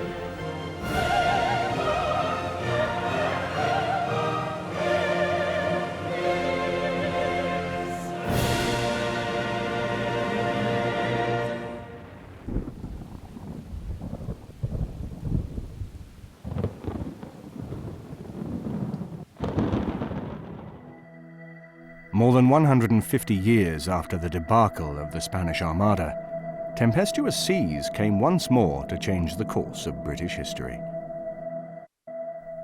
In 1744, a storm wrecked the French invasion fleet gathered to support the young pretender to the throne, Charles Edward Stuart, better known as Bonnie Prince Charlie. The grandson of James II, the young prince had become the focus of the Jacobite cause and had pledged to win back the crown for the House of Stuart. But even this most optimistic of men knew that the objective could not be achieved without foreign help. So it was that a squadron with 15,000 French troops aboard set sail for Kent in early 1744. But they never arrived. Raging storms came to wreck the fleet, forcing Charles to postpone his attempt for a full 18 months.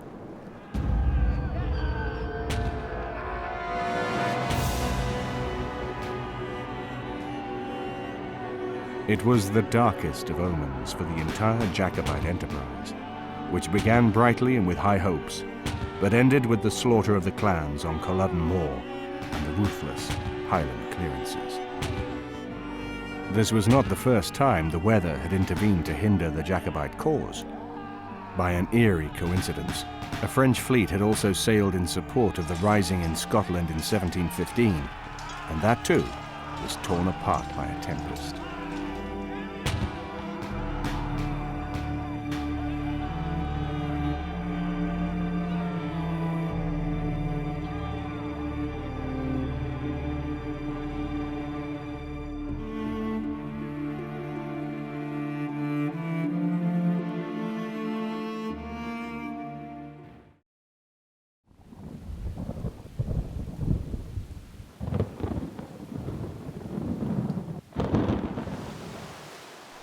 The final years of the 18th century heralded the Age of Sail, which ushered in a new era of maritime combat.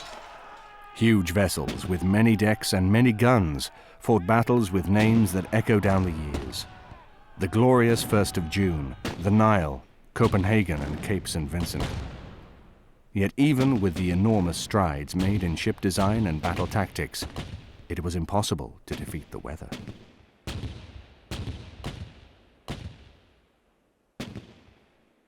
During the Age of Sail, a ship was as hampered by lack of wind to fill the sails as too much wind to wreck them. Nothing can have been more frustrating for an admiral than to sight the enemy on the horizon, yet see his own ships becalmed, unable to move in and engage them. A situation like this faced England's greatest naval commander during history's most famous sea battle. Admiral Lord Nelson's momentous defeat of the combined French and Spanish fleet at Trafalgar freed England from the threat of invasion by the Emperor Napoleon. Yet even Nelson's legendary self-confidence must have been dented as he faced his ships of the line towards the Allied fleet on that infamous October day in 1805, for there was hardly a breath of wind to carry the English towards their enemy. With all the ships being powered by sail, wind was very important. And obviously it was important that both the fleets, both your oppositions and yourself, wanted to fight. Because if the wind wasn't right, or was right, and they didn't want to fight, they would just sail off into the distance. A lot of it depended on the sailing capabilities of the ships themselves. There were faster ships and there were slower ships. And Victory was known as a very good sailing ship. That was why she was chosen so many times by different admirals, because she was able to keep up with the fleet. It was no good with the admiral's flagship lagging behind. He had to be up there with the rest of them. And so with the majority of ships being second and third raters, which were smaller, more nimble ships, it was important that all the ships were able to keep up. If the weather conditions were too bad, it was obviously difficult to fight a conclusive battle. There could be small skirmishes, but nothing much more. The British would move in on the French in two columns.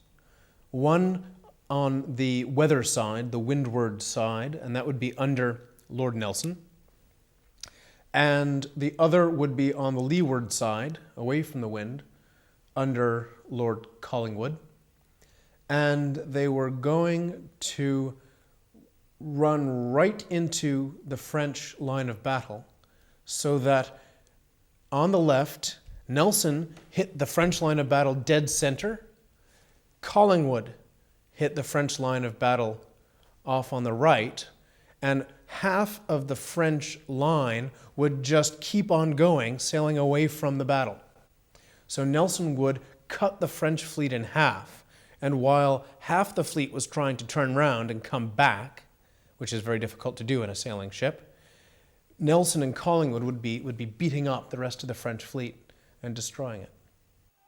As the Victory, Nelson's flagship, made its painfully slow progress towards the ragged Allied line, it came under heavy fire from the French ships Redoutable and Bucentaure, fire that she was unable to return.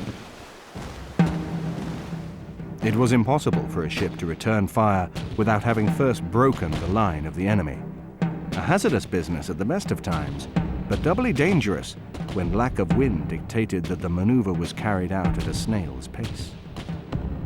It was not until 1 p.m., some 90 minutes after he had hoisted his famous signal, that Nelson was able to break the line and rake the French ships, which he did with devastating effect. The line was designed to maximize your firepower. If you could get your men of war in a continuous line, then they could have all their broadsides directed at you as you were coming towards them. Now, if you broke their line, not only do you disorganize their tactics and make command and control very, very difficult for enemy commanders, but it also allows you to rake them if you can pass down the stern of the enemy, which is really the weakest part of the ship. Then you simply rake up the entire length of the enemy battleship. And at its very best, raking would allow a comparatively small ship, for example, like a frigate under Cochrane, to take on a man of war. If you fire against an enemy ship from the side, you might hit something important, you might not. Depends on whether there's something important in that bit of the ship. But if you're raking it, you're firing right through the stern of the ship, then you can hit anything on that ship. You can hit all three masts if you want, because everything is vulnerable from the stern. An entire enemy fleet can be put out of commission very rapidly if you can break their line. With this, the English fleet was set on course for a historic victory. Although within half an hour, the architect of the triumph would be laying mortally wounded on the decks of the Victory.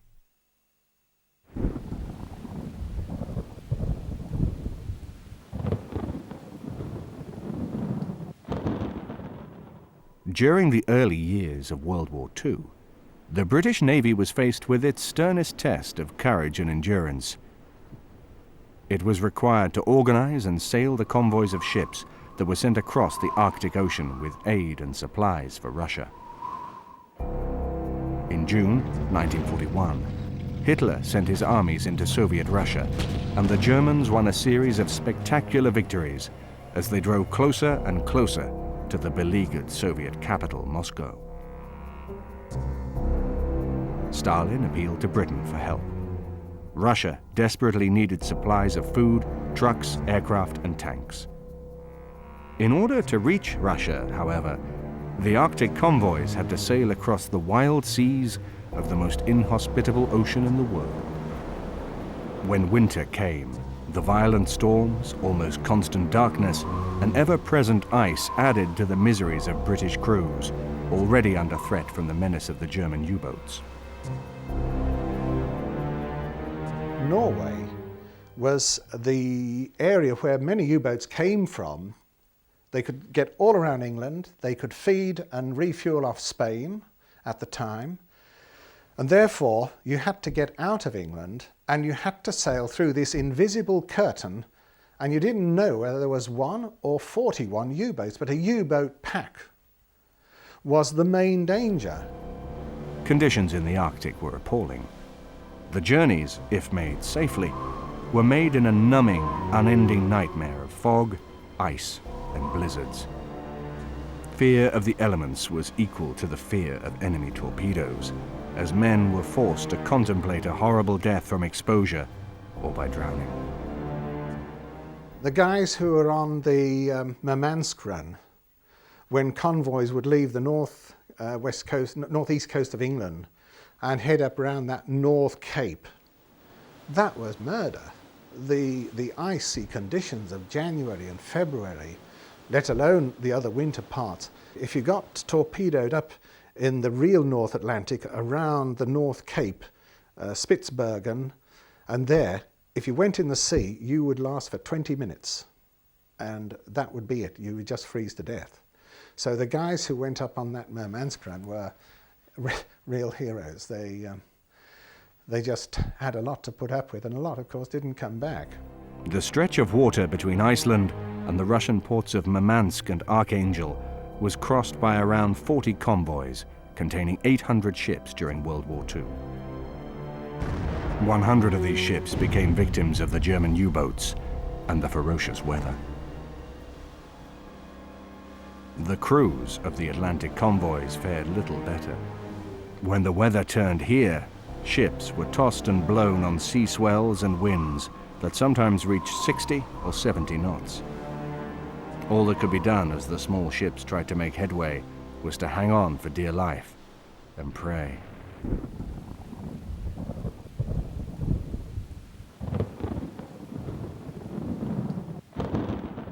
In 1944, unseasonable stormy weather in the Channel yet again threatened a major military operation. This time, Operation Overlord, the code name given to the Allied invasion of Europe in June of that year. Nearly 2 years in the planning, Overlord was given a target date of May 1944, and 5 beaches west of the River Orne near Caen in France were chosen as the landing area for the invasion. These beaches were given code names that loom large in military history: Sword, Juno, Gold, Omaha, and Utah. Great steps were taken to convince Hitler and his Western Front commander, Rundstedt, that the attack would be made in the Pas-de-Calais area to the north. And all preparations for the invasion seemed to be going smoothly, until the stormy weather of late May and early June. With no let-up in the storms, an indefinite postponement of the entire operation seemed likely, until the weather relented just enough to allow the Allied Air Force to play its vital role and for the landings to be given an irrevocable launch date of June the 6th, 1944. We finally went down to Portsmouth on HMS Van Pura, which was a landing craft carrier, and from there we started the assault on Normandy. And as you know, it didn't happen the days it should have done. They put us on the boats a couple of days before, and then they postponed the landings. And we were rolling about on these landing craft for a couple of days before they decided to take off because of the weather. But it was equally as bad the next day, so it didn't make any difference. But we had to go the next day because of the tides. The number of ships in the Channel that day was absolutely phenomenal. Phenomenal. Thousands and thousands. You know, the sea was black with ships, and the sky was black with aircraft as well. I was surprised they didn't have more accidents in the air than on the sea.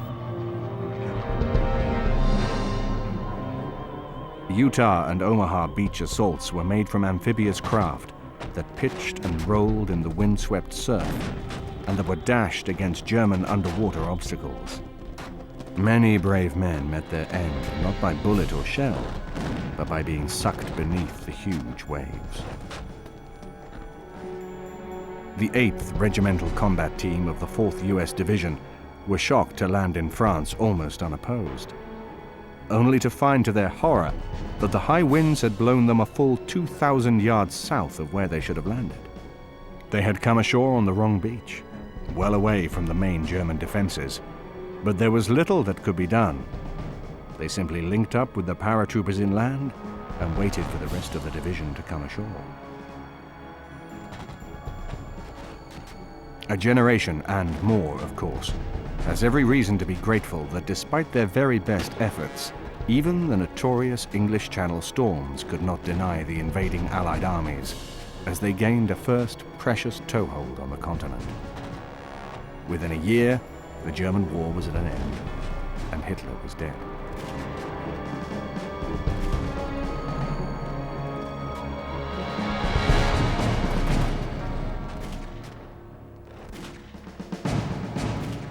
And so the story continues. Mankind's genius for warfare remains undiminished as soldiers and politicians look to add outer space to their ever-expanding list of military theaters. One thing remains unchanged, of course. The craft that can fight at sea whatever the weather has not yet been built. The high seas remain unconquered, and history has proved time and again that man can only win a fight with the oceans if the oceans decide not to fight back.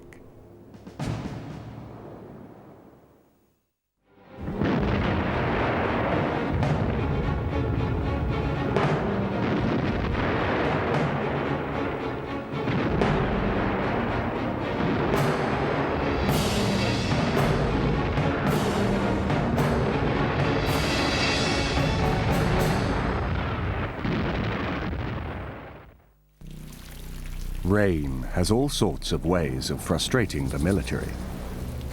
Rain conspires with soil to make mud, or with rivers and streams to create flooding. It turns to ice or falls as snow. It seeps into weapons, immobilizing them with rust. It soaks through uniforms, leaving men susceptible to diseases like dysentery or to the hazards of exposure. Rain has been of the most enormous significance in military history. We just have to think about what rain actually does. We get a combination of rain and lots of men. The surface of the earth is inevitably going to be reduced to mud. But it also has an effect on weapon systems. Early artillery, for example, rain, water, could have the most dreadful effect on gunpowder. It could have misfires. But even modern weapon systems are affected by rain. The flight of a shell, for example, can be severely affected by weather conditions, particularly rain. By the normal rules of contemporary warfare, the summer fighting season was long over when the army of King Henry V of England faced the forces of France at Agincourt on the 25th of October, 1415. Some 900 men-at-arms and 8,000 archers were cornered and outnumbered by an enemy 30,000 strong. The battleground was only 1,000 yards wide, flanked by ploughed open fields, and behind them, thick woods. There was little room to maneuver, no chance of retreat, and little hope of escape. What was less apparent was that the battleground, a ploughed field, had been thoroughly soaked through by days of rain. The water vapour, which is everywhere in the atmosphere, is there as an invisible vapour. And in some way, this condenses and eventually becomes large drops of water. In our latitude, this mostly happens through the formation of ice crystals. I mean, the little clouds high up on a summer's day, you see cirrus clouds. These are tiny little, rather beautiful crystals often, and they form direct from the vapour onto tiny particles of dust in the atmosphere. And then they grow direct from the vapour stage, a process called deposition. They gradually flutter down, moving rather slowly to start with, mix together and eventually begin to hang together. They've often got rough shapes, and when you get enough of those, they become a snowflake, which falls a bit faster. Then once they fall below the level where the temperature exceeds zero, they melt and you get rain. Henry had not meant to fight the battle at all. For one thing, his troops were in a pitiful state, decimated by disease, weakened by hunger, and depleted by battle casualties. Some 70 years earlier, Henry's great-grandfather, King Edward III, had set off the 100 Years' War in pursuit of his claim to the throne of France. Henry had embarked on the same quest in August 1415 and scored a remarkable success with the capture of Harfleur after a punishing 6-week siege. The cost, however, had been considerable. The English lost some 3,000 men, a quarter of their strength. By the time Harfleur was over, it was late September, and with summer fast fading, Henry decided to march his remaining forces to Calais, where he planned to embark for England. The march to Calais, some 140 miles northeastwards from Harfleur, was extraordinarily difficult. Torrential rain poured down on men already sick, hungry, and exhausted. As he sought a crossing over the River Somme, Henry found the bridges either destroyed or heavily guarded. Because of the rains, the fords along the way were impassable. Eventually, on the 19th of October, the English came to an undefended crossing at Athis, 10 miles southeast of Péronne. But the French, who had been shadowing them, knew their every move. They took up a blocking position at the castle of Agincourt on the main road that led to Calais and stationed another force at the English rear. The French, understandably enough, believed that they could easily finish off the young English upstart who had dared to claim their throne. After all, they outnumbered the English 3-1, and while they were relatively fresh, the English were in an even worse state than they had been when they set out from Harfleur. It was a dead cert that the English were going to be defeated. That there was no way that this little English army was actually going to survive. If people were giving odds, they'd have placed odds of perhaps 1,000 to 1. Not on Henry V winning, but on Henry V surviving the day. Charles d'Abré, the Constable of France, is out there, out of season, trying to stop the English army from getting back to Calais. He wants to destroy the English army so that it doesn't come back next year and conduct a chevauchée and destroy his fields and ruin his country. So he wants to stop King Henry getting to Calais. It's raining. So what? His strategic imperative is not keep the guys dry, it's not avoid unpleasantness, it's not stay out of the mud. No, his strategic imperative is stop King Henry getting to Calais. The Battle of Agincourt opened with a nerve-wracking standoff lasting 3 hours. The eager, impatient French knights were held back as the French commander, the Constable Charles I d'Albret, waited, expecting the hot-headed Henry to make a rash move. Henry let him wait, and when he moved, it was not rashly, but cautiously. Late in the morning of the 25th of October, Henry ordered his army to move forward half a mile. This halved the distance between the French and English armies. In their new position, the English deployed behind a protective palisade of stakes, and on the flanks, longbowmen pushed forward another 100 yards or more, just where the trees met the open ground. The maneuver had the desired effect. The French knights could be controlled no longer, and with great reluctance, d'Albret gave the order to advance. If you're commanding a medieval army, you can give orders to men-at-arms, to the foot soldiers.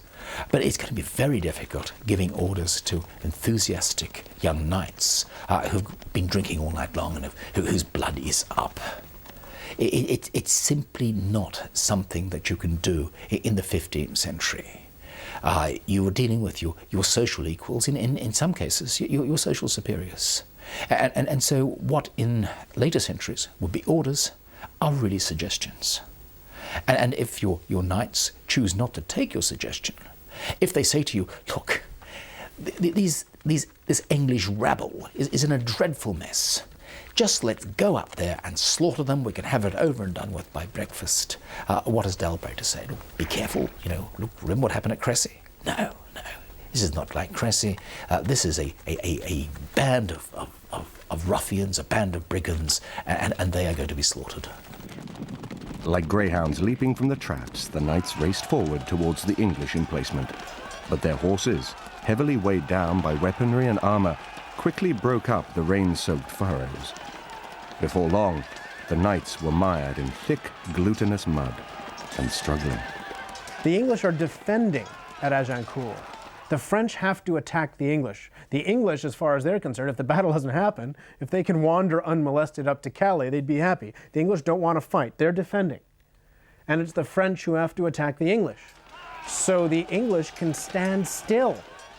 And if you're in a muddy, plowed field, ankle deep, knee deep in mud, and this is in near the Somme where the mud sticks to the mud and your feet become huge and it becomes difficult to move, the English can stand still. The French have to charge. So in this case, the weather, the mud, is helping the defender at Agincourt, just as the mud in the Somme Valley would help the defender hundreds of years later in the First World War. So it is the French who have to fight in the mud. The English just have to stand in the mud. The French were sitting targets for the English longbowmen, and scores of knights together with their horses went down under a torrent of arrows.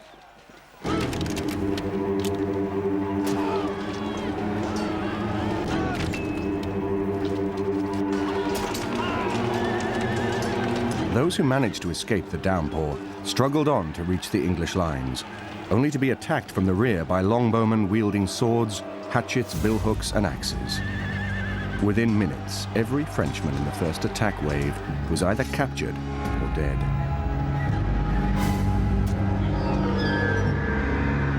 They couldn't control the weather. They couldn't make it stop raining.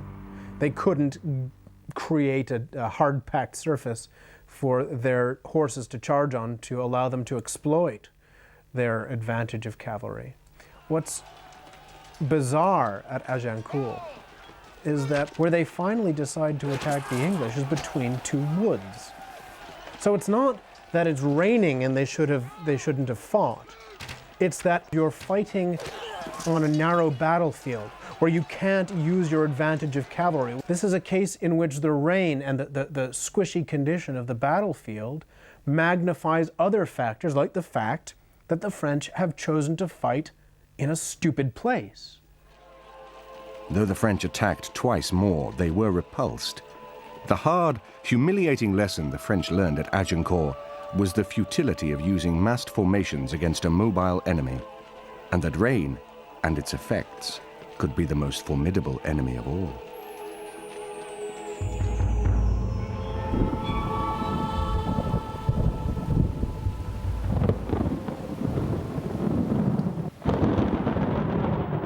At Waterloo in 1815, where the British and the French confronted each other again, the weapons used were very different.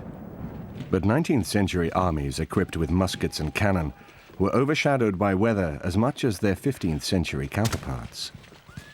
The midsummer date of the Battle of Waterloo, the 18th of June, 1815, seemed propitious for a confrontation that was going to decide the future of Europe for the next 100 years. Napoleon Bonaparte, Emperor of the French, doubtless believed that future would belong to himself and his descendants, until 2 hours of rain completely changed his prospects. In 1814, the British thought that they had finally finished off Napoleon when they and their allies invaded France and forced the emperor to abdicate. Afterwards, Napoleon was imprisoned on the island of Elba, too close, as it soon turned out, to the scenes of his former glory. At the age of 45, the skills that made Napoleon comparable to Alexander the Great or Julius Caesar were still unimpaired, and his ambition burned as strongly as ever. Determined to retrieve all he had lost, he escaped from Elba while the British governor was absent and landed at Cannes in the south of France on the 1st of March, 1815. Back in Paris, Napoleon gathered together a new army totaling in all over 700,000 men. Around 105,000 of them were going to fight under his command at the Battle of Waterloo. Napoleon's old enemies had to recover quickly from the shock of seeing their nemesis return in fighting mood, and they began to mass their own forces along the French frontier. However, Napoleon knew that they would not be up to full strength until the middle of July, and he meant to strike first and catch them in disarray. The first and most obvious objective was the Allied force in Belgium. The British, commanded by Field Marshal Sir Arthur Wellesley, Duke of Wellington, and the Prussians, under the command of Field Marshal Gebhard Leberecht von Blücher. On the 11th of June, 1815, Napoleon left Paris in secret, and 3 days later concentrated his forces near Charleroi. That particular June, however, was ominously wet, with more than the usual amount of rainfall, some of it torrential. In the latter part of the 18th century and the early 19th century, the best meteorologists in the world were in the Royal Navy. They already understood the relationship between areas of high pressure and low pressure. They understood wind systems. The Royal Navy understood how these wind systems and weather systems were actually going to affect the continent of Europe. The French, like the British, had actually been keeping tables of rainfall ever since really the late 17th century. They understood the implications of barometric pressure, and they could make calculations based on rainfall tables, the season of the year, the direction of the wind, and barometric pressure. So they had a generally reasonable idea of what weather conditions would be on average. They, of course, had no way of predicting specific weather conditions, and this was really something that we were not able to do until the early 20th century. The Battle of Waterloo was preceded by minor engagements at Ligny, where Napoleon defeated the Prussians, and at the tiny crossroads village of Quatre Bras, where Wellington was held in check. Wellington managed to retreat to defensive positions south of another small village, Waterloo, across the Franco-Belgian border on the 17th of June, when a mighty rainstorm hit the area. The downpour was intense and lasted 2 hours. Conditions were utterly miserable. Lieutenant William Turner of the 13th Hussars wrote to a friend, "It was a dreadful rainy night. Every man in the cavalry wet to the skin, and nearly all the infantry as bad. Nothing to eat all day, being without rations." At 4 a.m. on the memorable 18th of June, turned out and formed on the field of battle in wet corn, and a cold morning without anything to eat. Nothing but some gin, which I purchased from a German woman, saved and enabled me and 3 other officers to stand the fatigues of the day.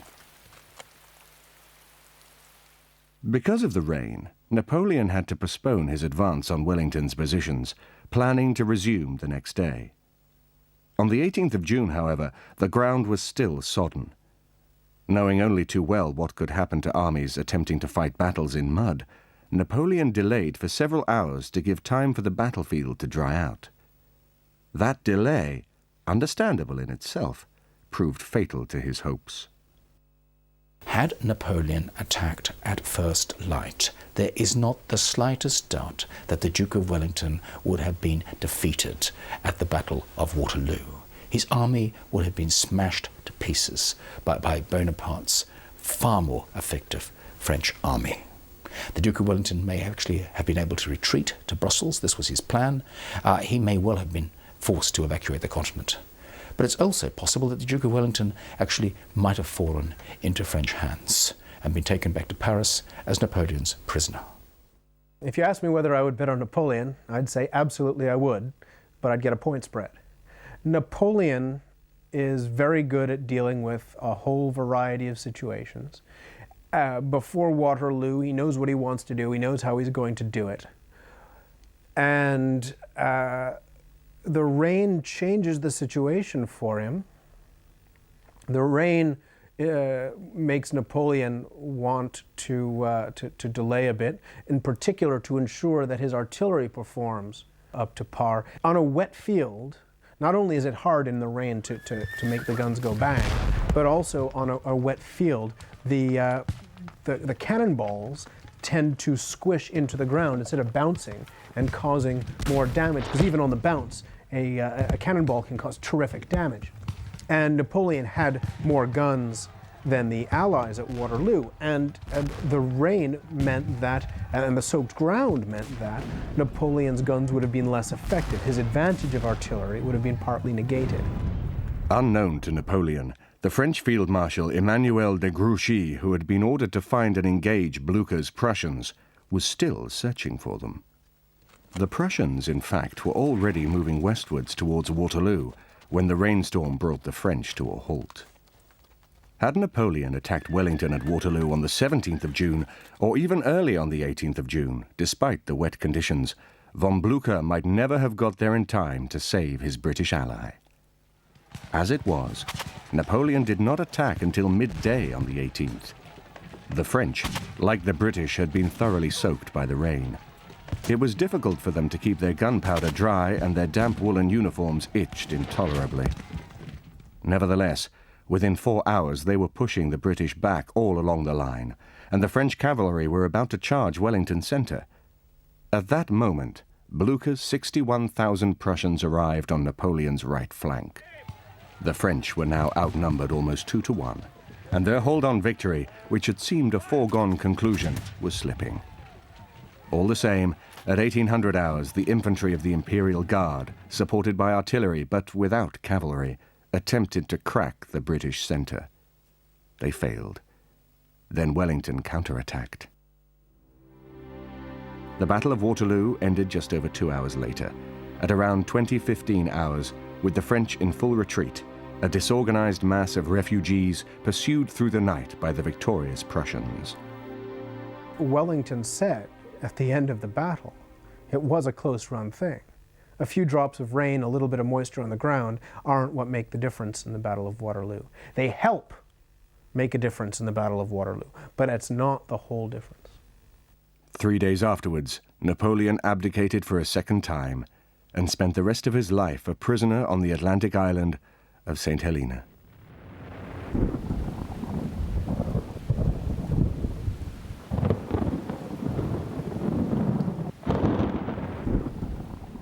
No military leader in any age could afford adverse weather conditions.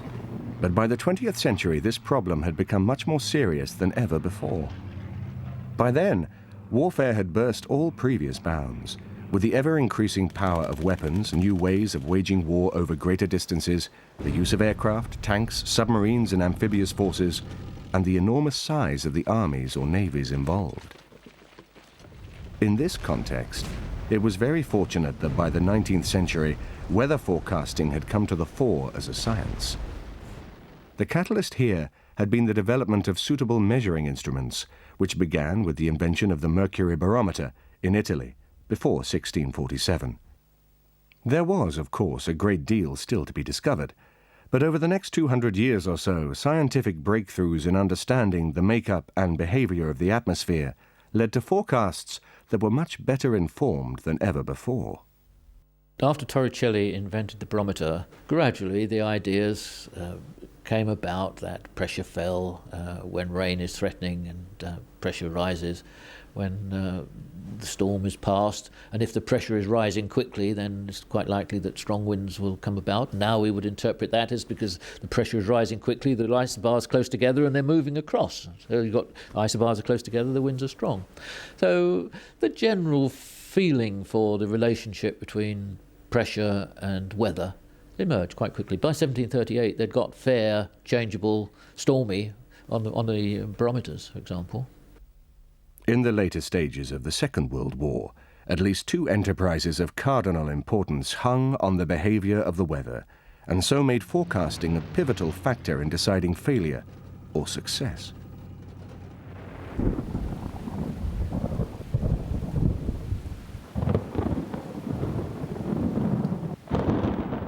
Operation Overlord, the D-Day landings in Normandy, launched from southern England across that notoriously volatile waterway, the English Channel, engaged the greatest amphibious force ever assembled for war in all of military history. There were around 5,000 ships going into action on the first day, comprising landing craft, troop transports, cargo ships, coasters, minesweepers, and some 900 warships and midget submarines that would guide the assault craft onto the Normandy beaches. A total of 154,000 American, British, and Canadian soldiers were involved, with 23,000 of them landing in northern France by parachute and glider.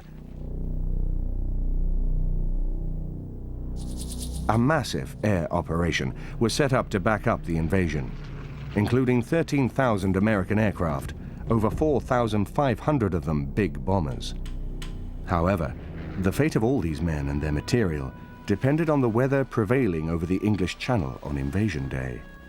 This narrow waterway had a well-deserved reputation for violent storms, rain squalls, and treacherous tides that had already defied invasions of England attempted by Julius Caesar, Napoleon, and Adolf Hitler, among others.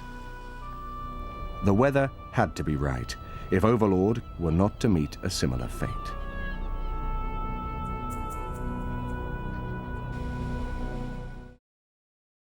On the 8th of May 1944, the American General Dwight D. Eisenhower, Supreme Commander of the Allied forces in Europe, chose a date just over 4 weeks ahead as the day of the invasion, the 5th of June. On the 29th of May, Group Captain James Stagg of the Royal Air Force, Eisenhower's chief meteorologist, drew up an optimistic forecast for the first week in June. And until the 2nd of June, with only 3 days remaining, it looked as if it would be all systems go on Eisenhower's chosen day. But the Channel weather had other ideas. Late on the 3rd of June, Group Captain Stagg reported that the prospects had changed. The 5th would be overcast and rainy, with high winds and a cloud base 500 feet to zero that was far too low for air operations. Stagg could promise nothing better for the next few days either. The weather was so unsettled that predicting 24 hours ahead was as much as he dared to do.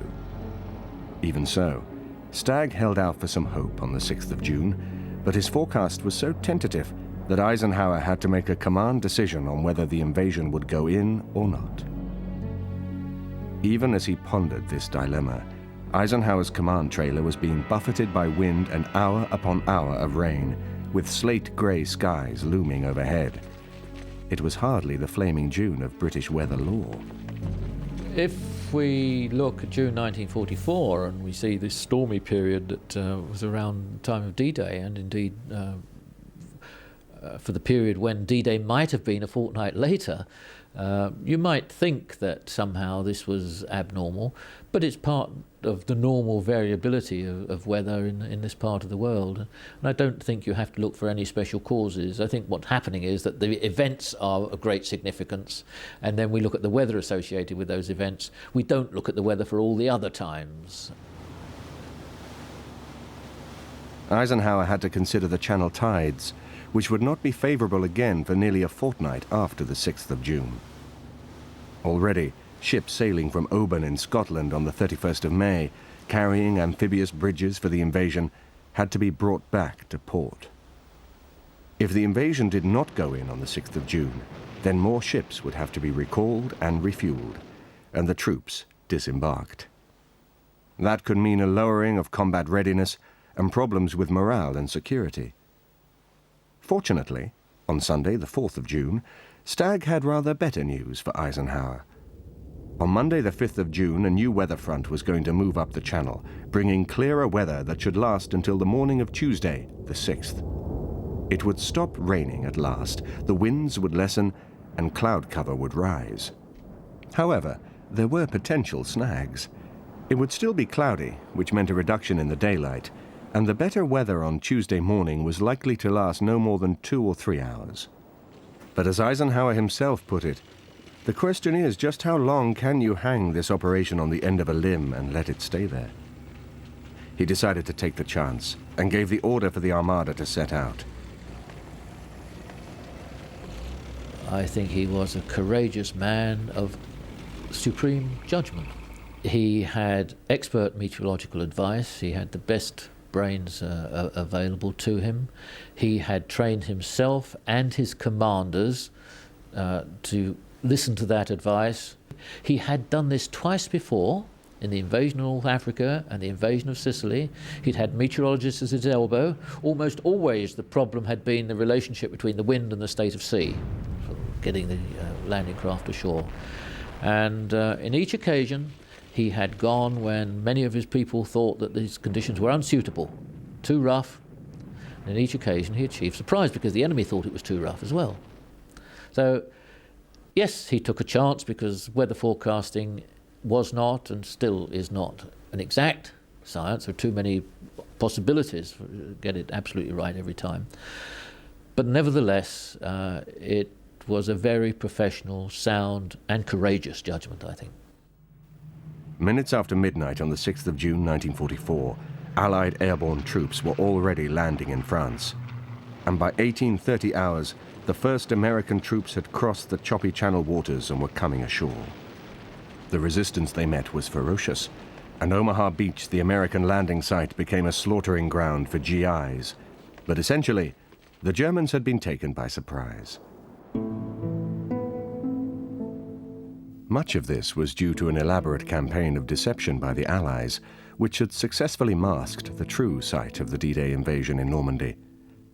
But a great deal of the shock the Germans received on D-Day, the 6th of June, was also due to their own differing interpretations of the weather conditions, and with that, their assessment of what Eisenhower might or might not do. You can make your own luck, and good generals take good meteorological advice both at the planning stage and at the operational strategic stage, and at lower ranks, the day-to-day tactical information as well. The Kriegsmarine, the German Navy, considered that a successful invasion of Europe would require at least 5 successive days of favourable weather, and June 1944 was obviously not going to come up with that. The Wehrmacht appeared divided as to whether the improved conditions early on the 6th of June would or would not favour an Allied invasion. After all, rain, storm and high winds were still hanging around the Channel area and might or might not hold off. Ultimately, though, the Germans were persuaded that the Allied invaders were not coming. In these circumstances, it could be said that weather and forecasting it had become a weapon of war in itself.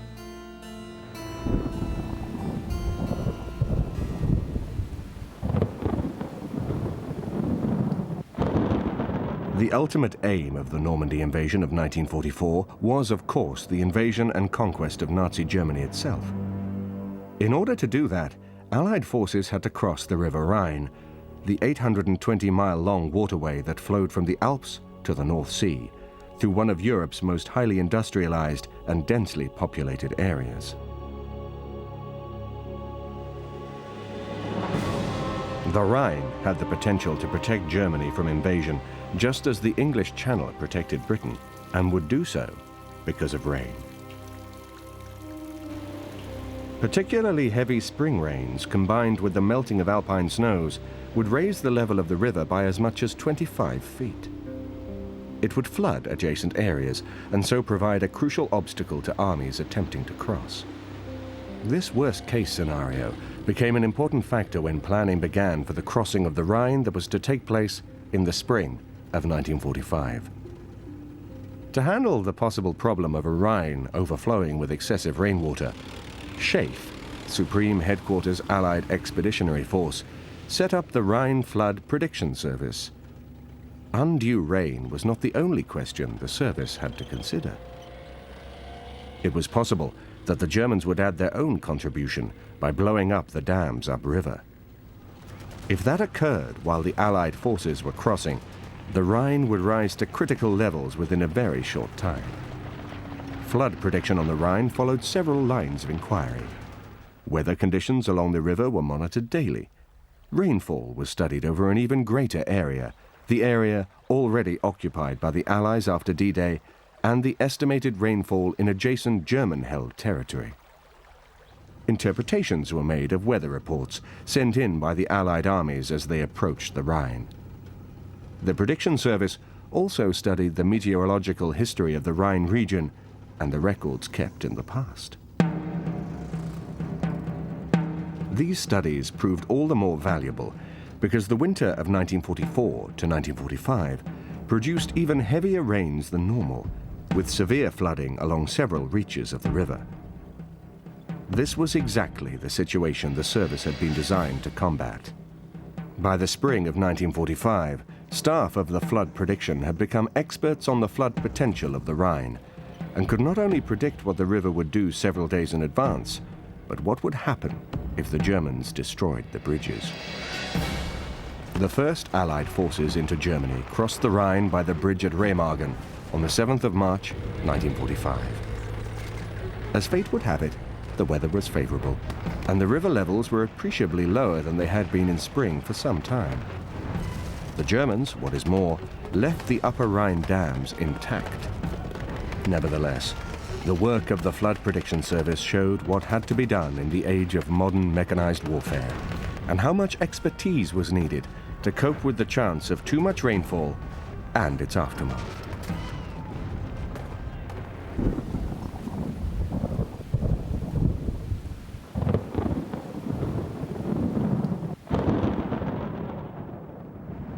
By the time the Rhine had been crossed, the troubled Allied campaign in Italy had already provided examples of the problems caused by heavy rain and flooding rivers. Italy was, in any case, an invader's nightmare, with ranges of mountains and river valleys along its entire length. This made the campaign in Italy into an obstacle race. As the Allies soon discovered, once they had overcome fierce German resistance along one range of mountains, yet another faced them across the intervening plain. And with any of them, the rain could mean a river in flood. After the initial Allied invasion at Salerno on the 9th of September 1943, the annual rains that began 3 weeks later greatly complicated the advance from the beachhead. The topography of Italy is that the boot of Italy, there is a mountain chain that runs right down the middle, and that means that there are watersheds in either direction. And that means that as you move northward through Italy, you cross a mountain-fed, rapidly flowing river every 30 to 50 kilometers, a significant one. And that means that if you get a lot of rain, these rivers can be very difficult to cross. They're very significant natural barriers. The rains were unusually heavy in 1943, and the flat coastal plain soon became flooded, marshy terrain where mobility was critically reduced. The commander of the U.S. 6th Corps, Major General John P. Lucas, wrote on the 8th of October, "Rain, rain, rain. The roads all so deep in mud that moving troops and supplies forward is a terrific job. Enemy resistance is not nearly as great as that of Mother Nature." It got worse. The Salerno invasion had taken place relatively late in the year. Winter soon arrived, bringing intense cold, fog, and virtually incessant rain. In the summer, movement around southern Italy is not too difficult. There are deep gorges. You can actually move quite large numbers of men and vehicles through the passes in the Apennine Mountains. But from the autumn onwards, the weather changes. It rains, and it rains very heavily. And the roads are converted to mud, and indeed, very quickly, the roads become watercourses. And so the climate of southern Italy is not conducive to rapid movement. The Allied troops already had to cope with the rock-strewn landscape and insufficient or non-existent shelter, blankets and hot food. The rain simply increased their discomfort. To make matters worse, if that were possible, the Germans, expertly led by Field Marshal Albert Kesselring, were fighting what was probably the most skillful defensive campaign of the entire war. All this kept the Allies trapped in the wet, inhospitable conditions for even longer than could have been expected. The Allied Fifth Army had no option but to slug it out, pushing forward with agonizing slowness until they came to the mountaintop monastery of Monte Cassino, 87 miles southeast of Rome, early in 1944. There, the Allies came to a halt. The weather was foul, with lashing rain and bitter cold. The nearby Rapido River was in flood. Vehicles were unable to move. The Rapido River, which Fifth Army is trying to cross as they're trying to move north, is 20 meters wide and 3 meters deep, and it's moving at 15 kilometers an hour. The Rapido River is well named. It is mucho rapido, and it is very difficult to get men and equipment across this river. You cannot ford it, you must bridge it, and yet it's 20 meters wide. It's difficult to bridge, and it is easy to defend rivers that are this difficult to cross. The monastery assumed the proportions of a fortress, which was why it was bombed to ruins on the 15th of February 1944, on the premise that the Germans were using it to aid the defense of the Gustav Line, their series of fortified positions in southern Italy.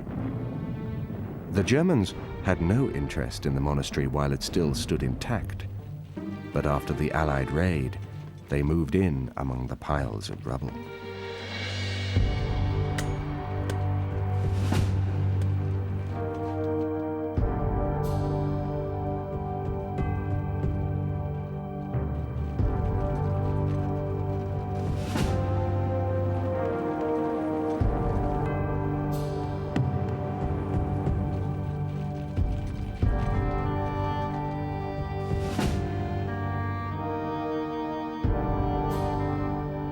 Already the pressure on the Allied forces at Monte Cassino had become so great that a relief invasion by Major Lucas's 6th Corps was planned at Anzio, around 75 miles westwards on the coast of the Tyrrhenian Sea, and 100 miles behind the German defense lines. 6th Corps went ashore at Anzio on the 22nd of January 1944, meeting only light opposition. The ultimate intention was the capture of Rome, but the first objective was to force the Germans to retreat from the Gustav Line. However, attempts to get across the Rapido River proved futile, for after 3 months of heavy rain it was in full, surging flood. The Gustav Line held out for the rest of the winter, and the Allies at Anzio, like those at Cassino, became bogged down in deadly stalemate. It was not until May 1944 that the Gustav Line finally cracked and the way to Rome lay open. The Italian capital fell to the Allies on the 4th of June.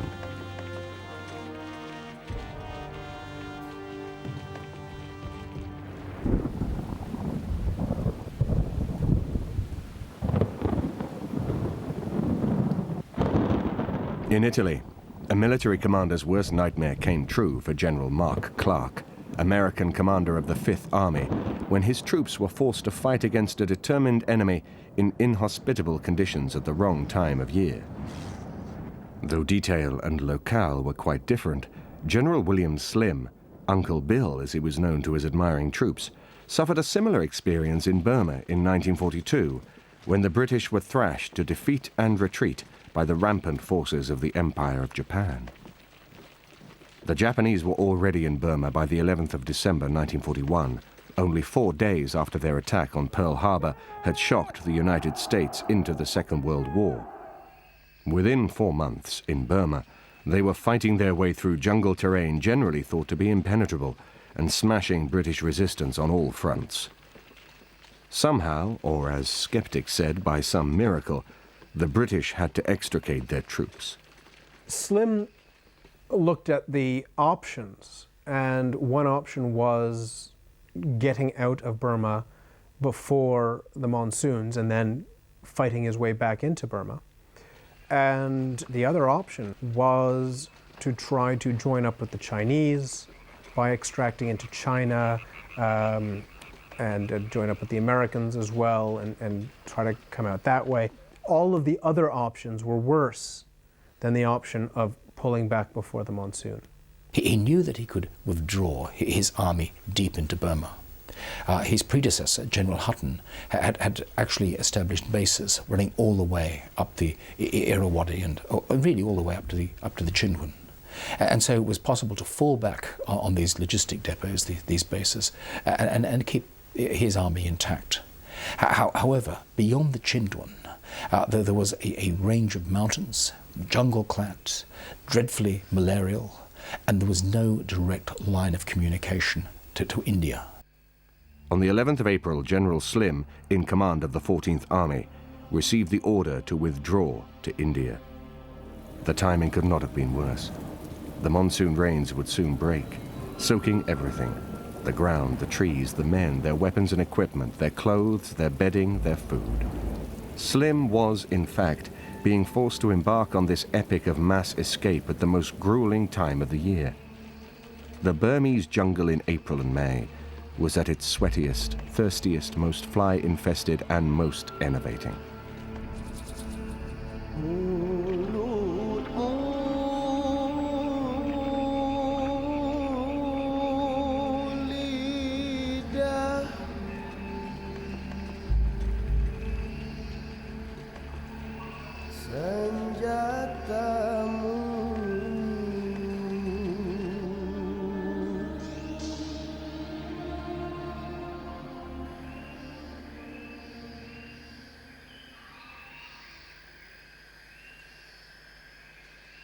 It's in a monsoon region, but above all, it's mountainous and there is a warm ocean close by. So every time the wind blows off the ocean, it's got lots of water vapour in it. The water vapour is forced up over the mountains if there's any wind at all, or indeed if the sun is shining, as it will be doing on the mountains, so that you get shower cloud convection. And the combination makes it a humid, rainy place. That you get the first few fat drops, and then it is as if a million high-pressure hoses have opened up. It's not like standing in rain where there are drops of rain hitting you in England or in Europe. No, this is a different kind of rain. It is as though someone is standing in the sky above you, dumping buckets of water onto you. The ground does not absorb the water at first, and there is actually a thick film of water on the ground. There is standing water all over, not just in puddles. The whole ground is covered with water. If you're sleeping on the ground, you're sleeping in water. There are no specific health risks from the rain itself, but with stagnant water, and the risks of pollution, then there are certainly disease risks associated with that. In hot environments as well, or malarial environments, stagnant water is an ideal breeding ground for malarial insects.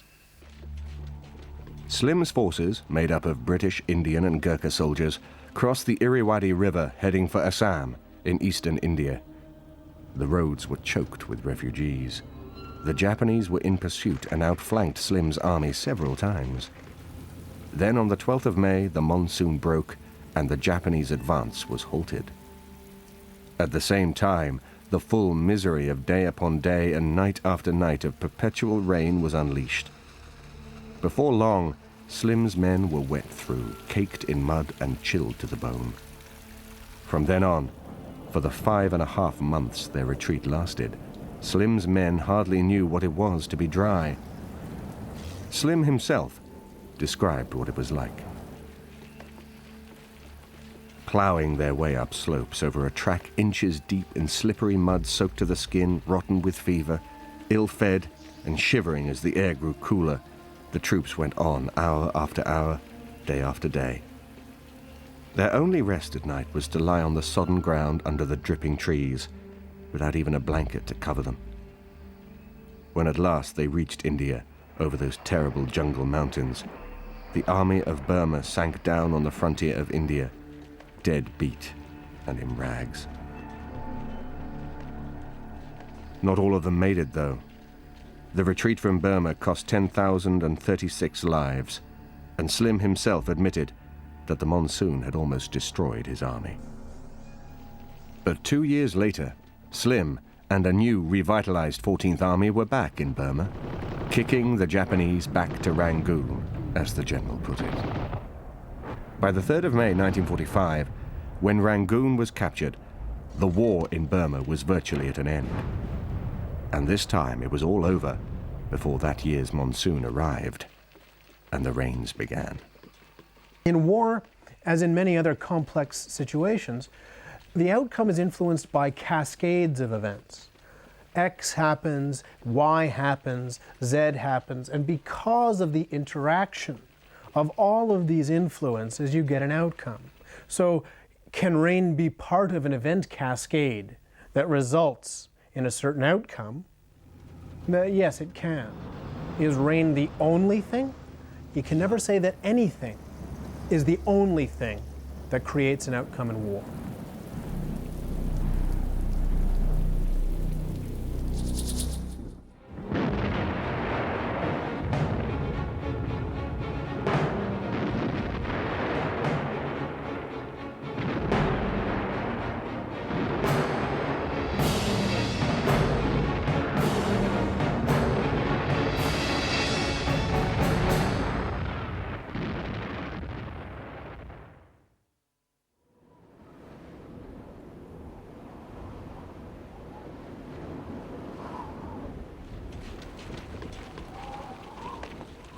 Weather has always been the maverick factor in war.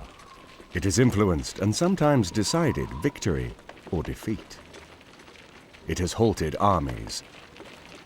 More men have died from adverse weather conditions and the diseases they allow to flourish than have perished in battle. It may be bone-freezing snow and ice or searing heat. It may be choking desert sandstorms or cyclones at sea. Or it may be torrents of rain turning landscapes into vistas of mud that suck soldiers down to death as easily as quicksand.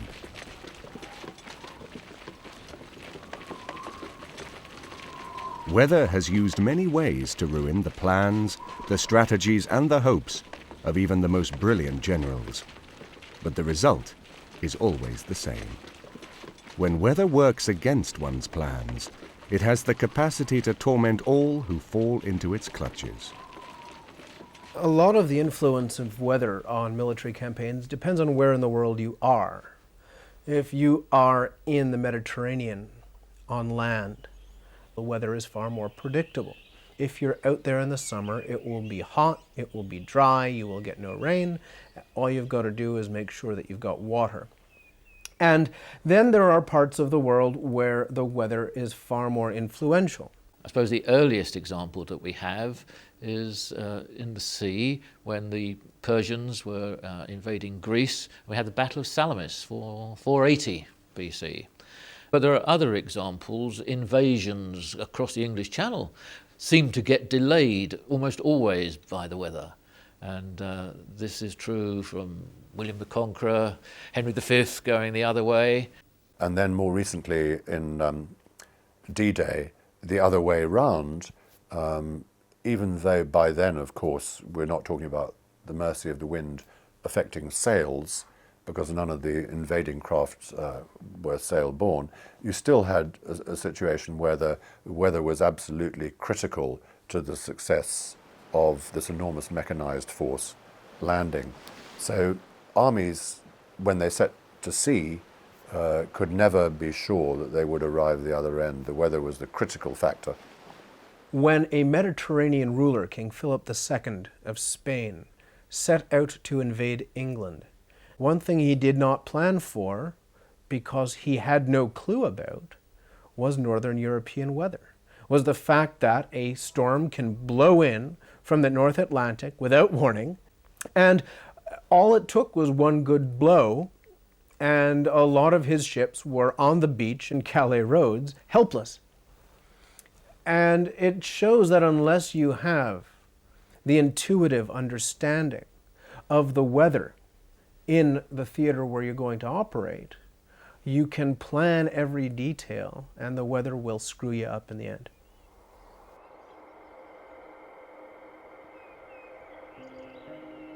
Of all the countries in the world where wars have been fought, Russia has shown most forcibly how puny man and his efforts can be compared to the awesome powers of nature, and how notions of invincibility will crumble in the face of its might. When Napoleon Bonaparte invaded Russia in 1812, and in 1941 Adolf Hitler did the same, both of them were riding high and proud on the crest of military success. Their invasion armies were the largest of their age. Both had conquered European empires, Hitler within little more than a year.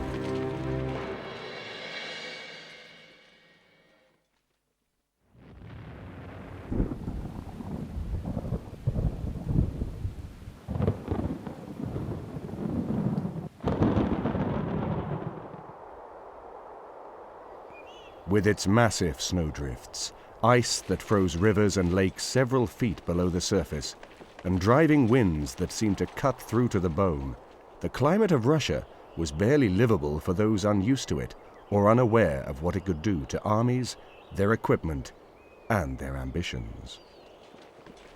It was one thing to know about the Russian winter, quite another to experience it, and what was more, experience it as armies did, vulnerable, out in the open, and surrounded by hostile territory whose inhabitants burned their own homes and removed all food and supplies rather than let the enemy have the slightest succor or aid.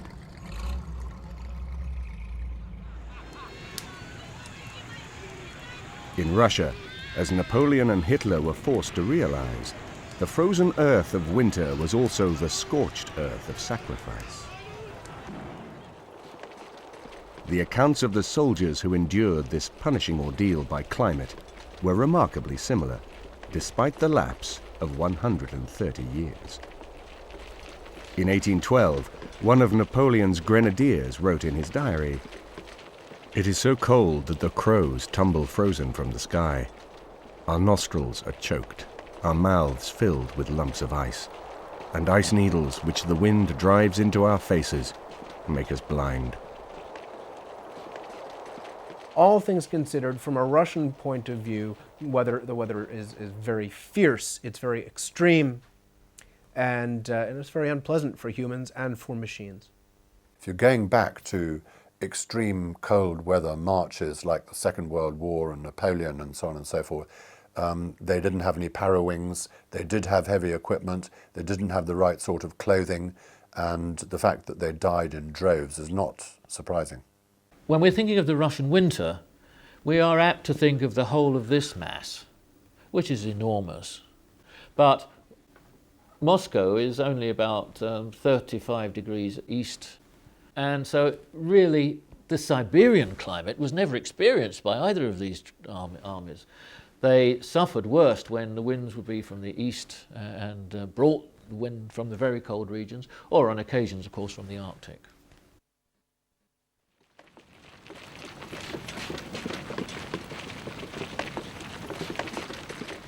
On the 24th of June, 1812, Napoleon's Grand Army, 600,000 strong and equipped with close on 1,200 pieces of artillery, crossed the river Niemen and entered Russian territory. With a force that outnumbered the Russians by more than 2 to 1, Napoleon believed, like Hitler after him, that a few quick victories and a few short weeks would suffice to score his latest triumph. Napoleon was so confident that his troops went to Russia dressed in their summer uniforms.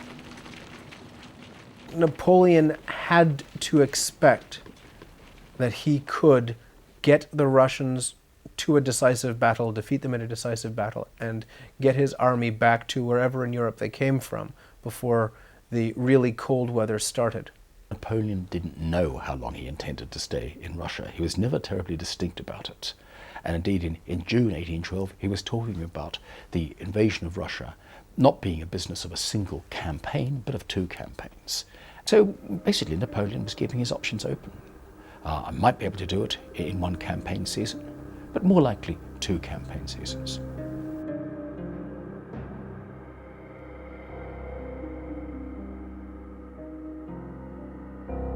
Napoleon's first halt was at Kovno, where he established a headquarters for 3 days. At this juncture, the biggest problem for the Grand Army was not extreme cold, but extreme heat and drenching rain. Napoleon pushed on to Vilna. The Russian roads were poorly made and soon became quagmires of mud. The horses struggled and carriages were immovably stuck. Further on, as the Grand Army struggled on towards Vitebsk, many carriages had to be abandoned and the horses began to die, 8,000 of them between Vilna and Vitebsk alone. Already, it seemed, things were going seriously wrong. Napoleon's plan after crossing the Niemen had been to push between the 2 main Russian armies, one led by Prince Michael Andreas Bogdanovich, consisting of 127,000 men north of the river, the other a force of 43,000 men under the command of Prince Peter Bagration, between the Niemen and the Pripet marshes, and smash each of them in turn. But Napoleon had reckoned without the enervating heat that exhausted his cavalry before they had a chance to join battle. The horses, too, were in a parlous state, due to an outbreak of colic.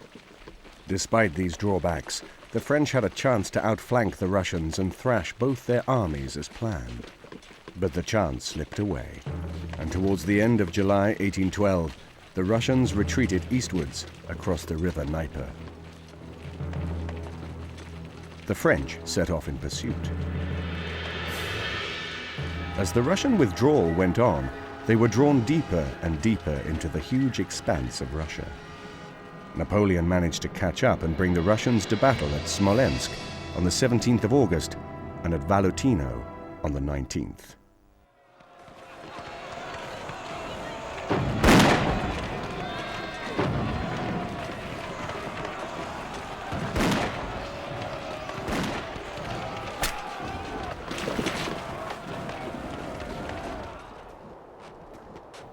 After Smolensk fell, the place was in ruins, and corpses, some of them burned, were scattered around the streets.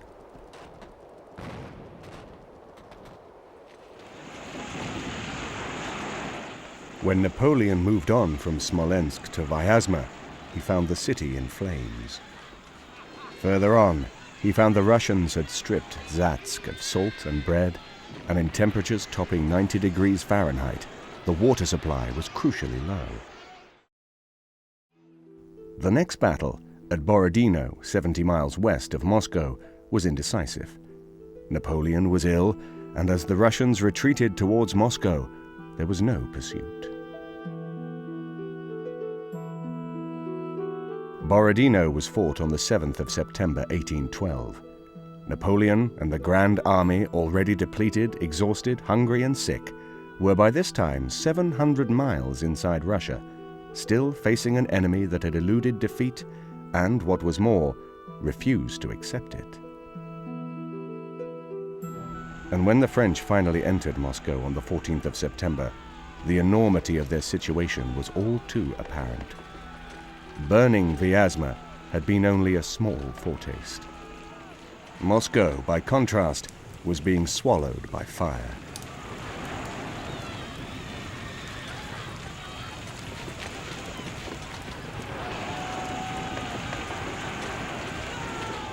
On orders from the governor of Moscow, most of the population had been evacuated, and the Russians were torching the city. The conflagration lasted for 4 whole days. By the time the wind direction changed and a shower of rain quenched the last of the flames, 80% of Moscow was left a smoking, blackened ruin. Already, Napoleon had lost at least half his men. If he stayed in the Russian capital, the rest would surely follow. They had to leave. Napoleon spent 5 weeks in Moscow, and during that time he discussed a number of options. It wasn't immediately apparent that he would actually have to withdraw from Russia. In fact, this is one thing he didn't intend to do. And for a while he played with the idea of advancing on St. Petersburg, because if Alexander wouldn't come to him with an offer of peace, he would go to Alexander and he would take the Grand Army, or the 100,000 or so he had left, to Petersburg and dictate peace terms. If Napoleon had been able to move his army into the houses of Moscow and had been able to winter over in Moscow, perhaps one might say they could have sheltered from the cold. And if the Russians had not left a big pile of food for Napoleon's soldiers to eat, then they would have starved. Wouldn't have mattered that they had shelter. They'd have starved. He must have known about the Russian winter. He had people around him who'd visited the court of St. Petersburg and so on. Relations between Russia and France were relatively close, and the travel between them was quite normal. Even then, I mean, it was slower than now, but it was really quite normal. So the Russian climate was familiar to French people. Why didn't he make contingency plans? Megalomania, expectation of success. This is what he'd had, really, and he suddenly didn't meet it. Napoleon left Moscow on the 19th of October. With him went 87,500 infantry, 1,470 cavalry, 533 guns, and a train of around 40,000 wagons and carriages. Next day, Prince Mikhail Kutuzov, stationed south of the capital, received orders from Tsar Alexander in St. Petersburg. Only 2 words: attack Napoleon. Kutuzov ignored the order. General Winter, he knew, would dispose of the invaders without his interference or the risk of further loss to his forces. Naturally enough, Napoleon meant to take the shortest route out of Russia and marched his army to Kaluga, south of Moscow, to begin the trail back west. Some 12,000 Russians under General Dokhtyrov were deployed across Napoleon's path, having dug in just outside Malyaroslevets, about 31 miles from the capital. Dokhtyrov's forces were no match for the Grand Army, and the French managed to smash their way through the Russian lines on the 24th of October. But it was, in its way, a Pyrrhic victory.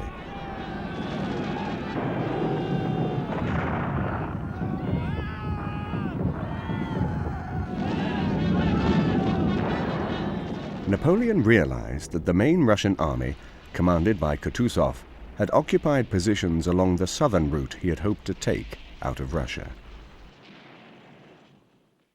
This forced Napoleon north, obliging him to follow a route through Smolensk and Berezina that was longer by 50 miles, or 2 days' march. This was more or less the reverse of the route the Grand Army had taken to reach Moscow. The French were revisiting the places where the Russians had already burned and destroyed most available resources, and they themselves had already pillaged what little was left. When the French left Maloyaro-Slavets, they had no food or supplies to take with them, and by the 28th of October, the first hard frost had arrived early. 9 days later, on the 6th of November, the first snows began to fall. This was when the worst suffering began. As winter closed in, temperatures dropped below freezing and stayed there. Icy winds blew the snow into deep drifts, obscuring the road and piling high around the legs of men and horses. Wrapping coarse canvas sacking around faces and feet made little difference. Before long, exhaustion was added to hunger, as was fear of the merciless Cossack horsemen who were shadowing the French, ready to seize and kill stragglers. Once caught, stragglers had no chance. They were stripped bare and prodded along by Cossack lances until they fell dead in the snow. Either that or they were sluiced with water which turned to ice in minutes, then tied to trees and left to die. The French developed an enormous fear of the Cossacks. They did not respect them as soldiers. The Cossacks wouldn't stand and fight, but the Cossacks were always hovering around, just behind the next hill, just behind a forest. And if you did become detached from your unit, if, for example, you were out foraging, then you stood a very good chance of being captured by the Cossacks. But the real fear the French had is that the Cossacks would simply hand them over to partisan groups. And they take their revenge in the way the powerless always take their revenge, in the most unpleasant way possible.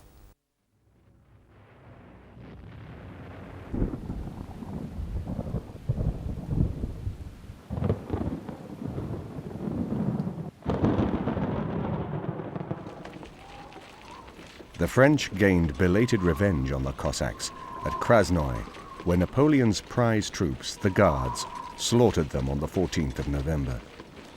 But already the Grand Army was a pitiful parody of its one-time pride and glory. They had reached Smolensk on the 10th of November to find no food and no supplies, only reports that the Russians were concentrating their troops once again, ready to cut the escape route. Leaving Smolensk, the French reached the river Berezina on the 25th of November, only to find its surface a mass of ice floes and the icy waters too deep to ford. Nearby, at Studianka, Kutuzov's Russians were waiting for them, confident that here at last the French could be defeated once and for all. Kutuzov told his troops, "The end of Napoleon is irrevocably marked. It is here, in the icy waters of the Berezina, that his meteor will be extinguished." He was wrong.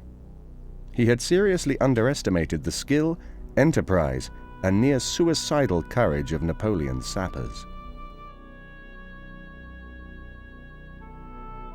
The French began a perilous crossing. Battered by ice floes and progressively weakened by the troops, wagons and cannon passing over them, the bridges gave way many times.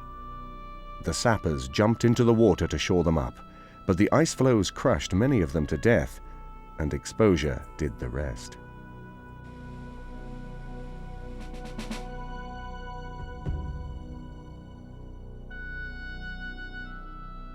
Now, even Napoleon, whose letters and dispatches home had been so optimistic, had to accept the plight of his soldiers. "Our army," he wrote, "is not a good sight today." Even this was greatly understating the case. The Grand Army, once described as a force which for 2 decades made Europe tremble, was finished.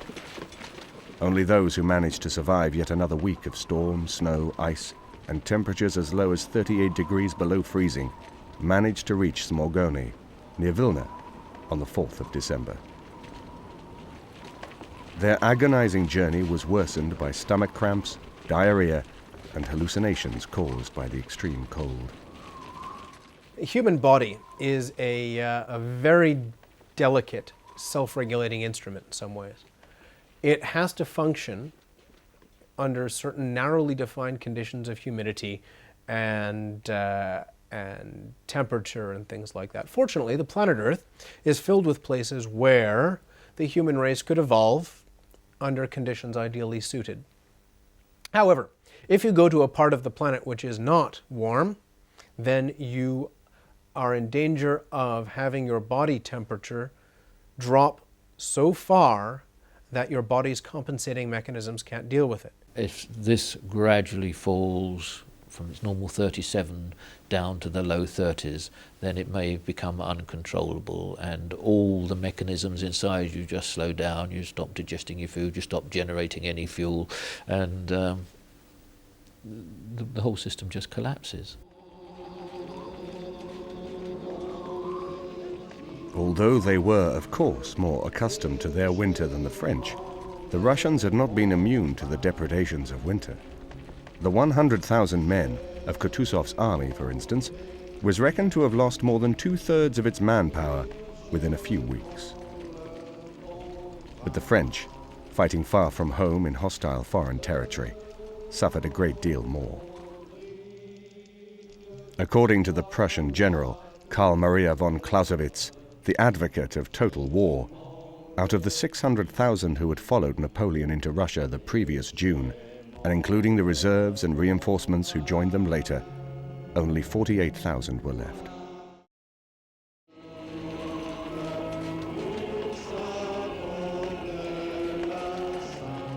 Disease, starvation, lack of adequate shelter or poor medical care accounted for a large number of casualties. But the cold, the remorseless cold, was the greatest culprit of all. Napoleon's Russian campaign was absolutely a military disaster. Because he took such a huge army with him when he went into Russia, it was a huge disaster. How far was the weather responsible for it? The weather was the final straw, I guess. He almost got away with it. Really, it was only the last few weeks of the return to Poland that exposed his soldiers to the real rigours of the cold winter. What killed Napoleon's army was not the weather. It was that Napoleon took his army to an inhospitable place. Because Russia is so huge that the day you take the decision to invade Russia is the day you lose the war. When Napoleon invaded Russia, he took with him a copy of the Life of King Charles XII, written by the French philosopher Voltaire. A century earlier, Charles, King of Sweden, had preceded Napoleon in Russia. His invasion took place in 1707 during the Great Northern War, and in all its essentials prefigured Napoleon's experience. Charles, too, allowed his army to be sucked into the vastness of Russia, stretching his lines of communication, supply, and reinforcement almost to vanishing point. Like Napoleon, Charles, too, had been trapped by General Winter, and his troops were cruelly decimated by ice and snow. In the end, after a 3-day battle at Poltava in the Ukraine in July 1709, most of the Swedish army had to surrender. Only King Charles and 1,500 of his men, out of an original 17,000, managed to escape.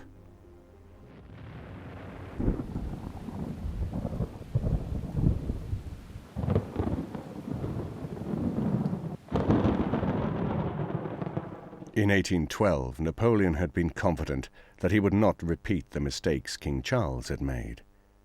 It was an arrogant assumption. Those who do not learn from history are destined to repeat it is a well-known dictum. It was certainly proved by Napoleon, and Hitler proved it again in 1941. there were enormous changes in the 20th century.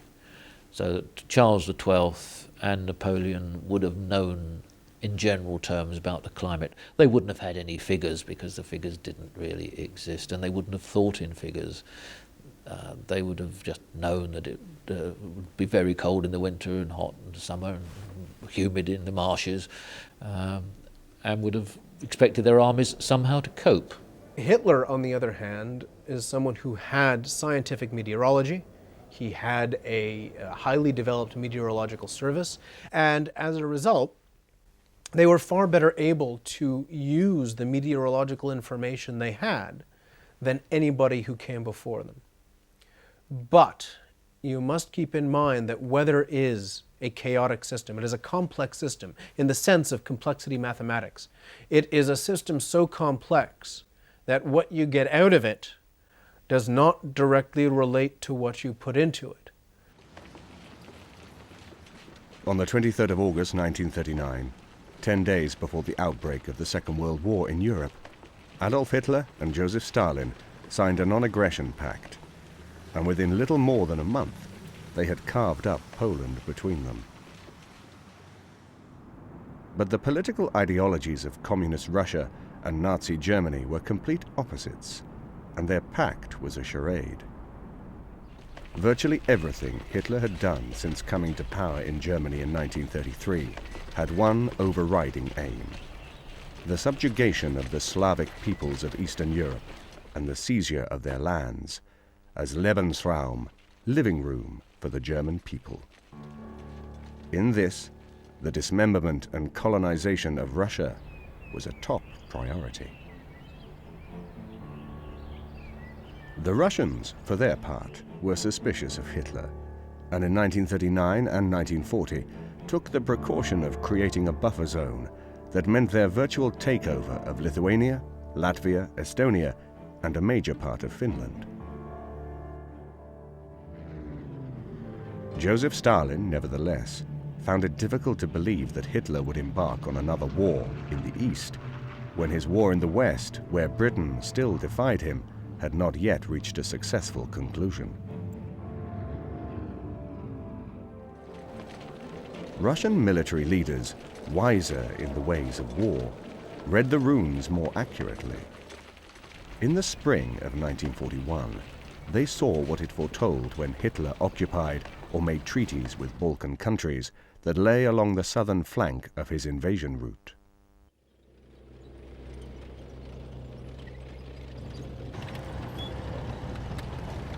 The invasion of Russia by Nazi Germany began on the 22nd of June 1941, when 162 divisions, around 3 million men, crossed the Russian border along a 2,000-mile front.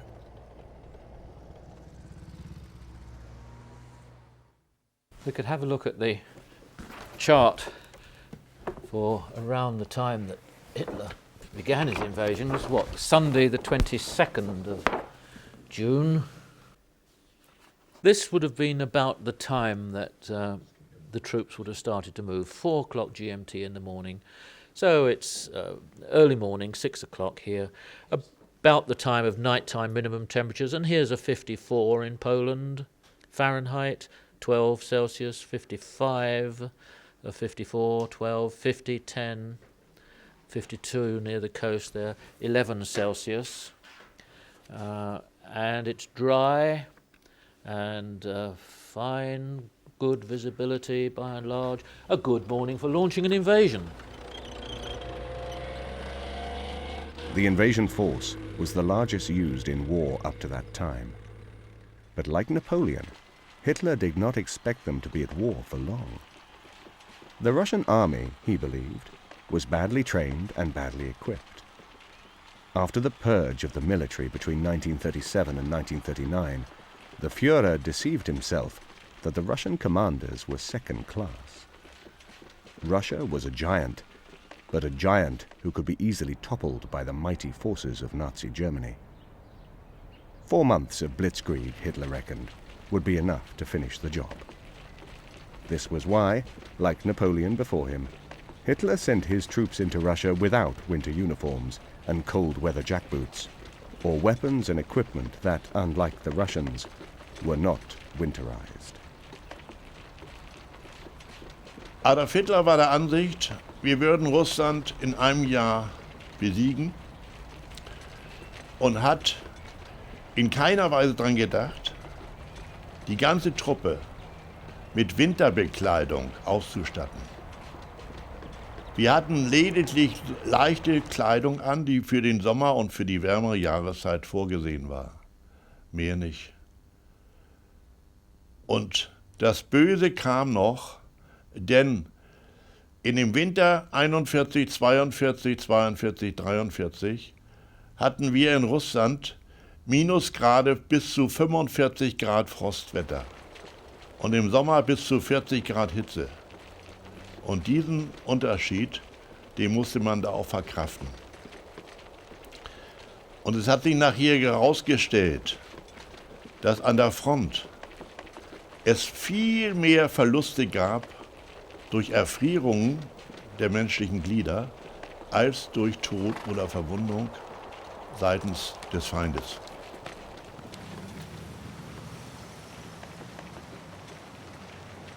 Although the Red Army had expected an invasion, its speed and power knocked them off balance.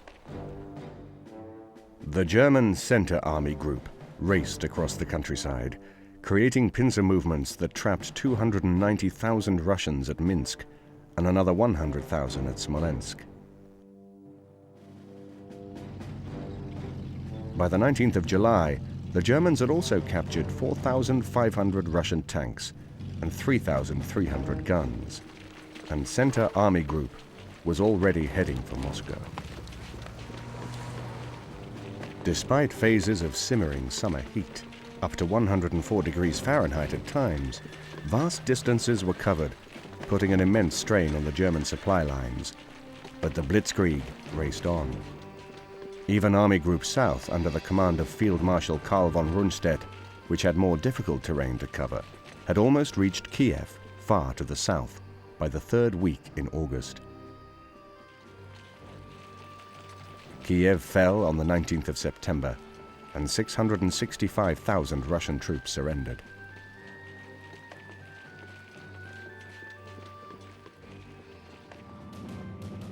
Meanwhile, the Luftwaffe pounded the Soviet Air Force, destroying 4,500 Soviet planes.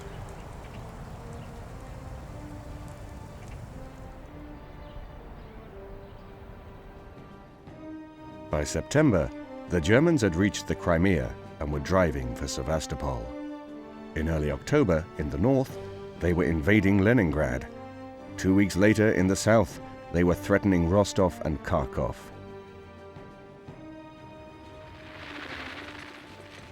The campaign in Russia seemed to be showing all the hallmarks of rapid runaway success.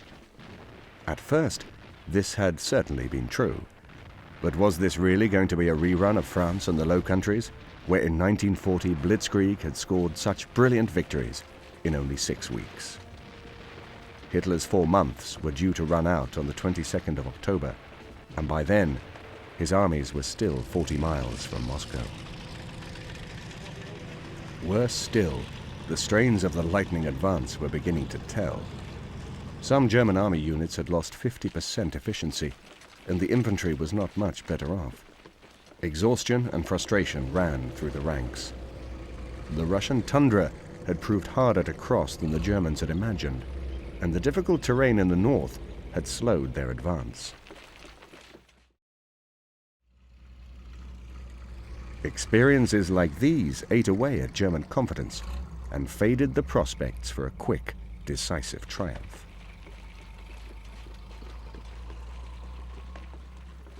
By October, autumn had begun, with torrents of rain that turned roads into thick mud. November came, and with it the onset of winter, and still Moscow eluded the invaders.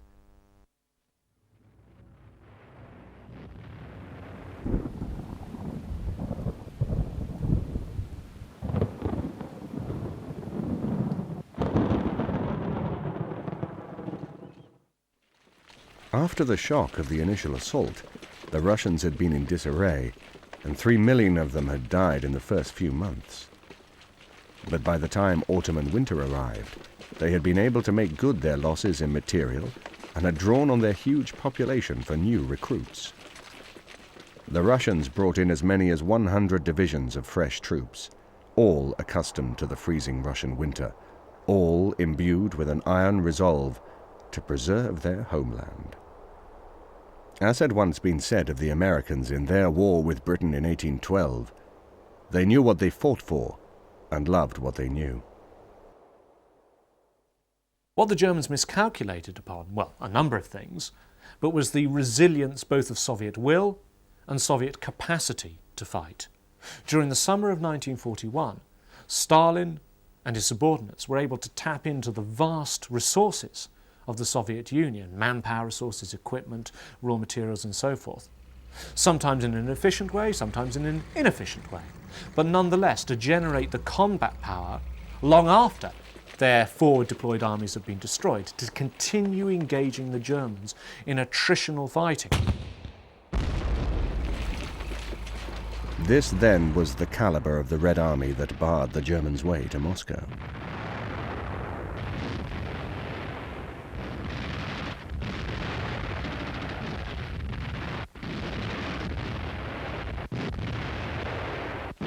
The Germans managed to cover some fresh ground to within 25 miles of the capital, and some German patrols even managed to reach the suburbs, where they caught sight of the Kremlin.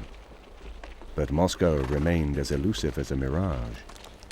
As temperatures, compounded by the wind chill factor, plunged to minus 40 degrees Fahrenheit, the German advance came to a halt all along the line.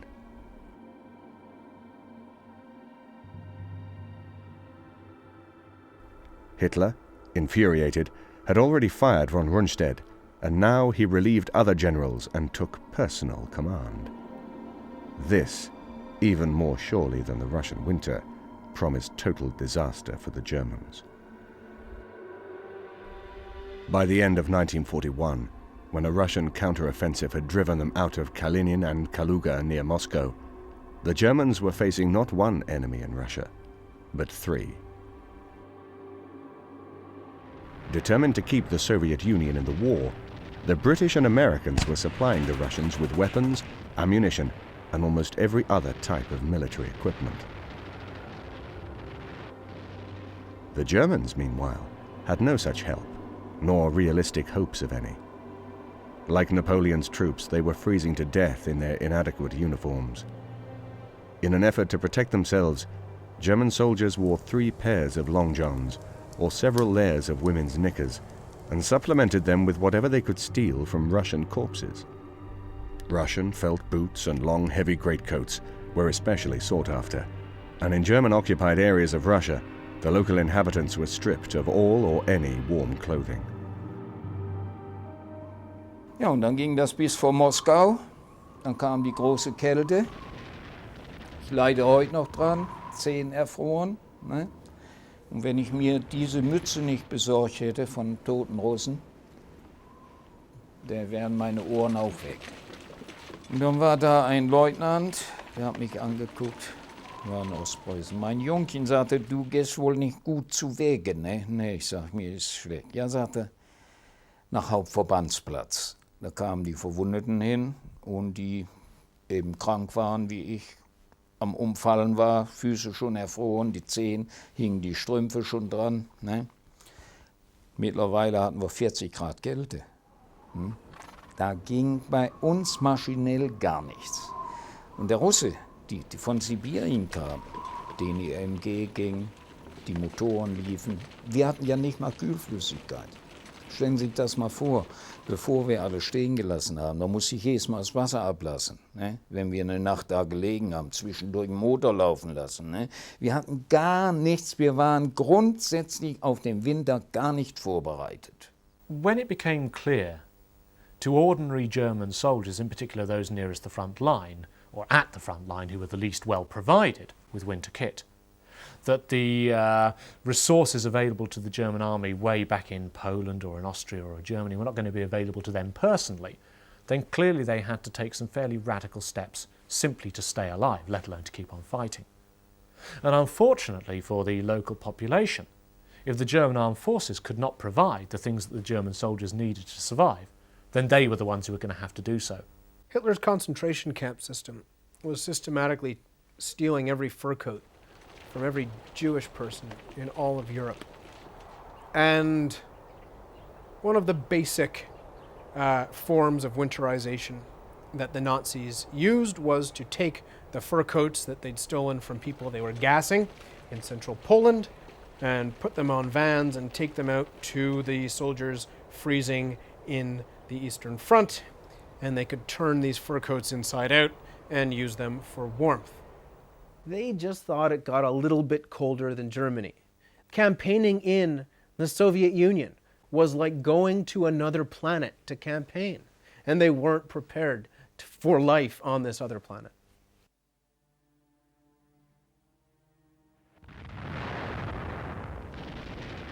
The Germans' weapons were as unsuited to the winter conditions as their clothing.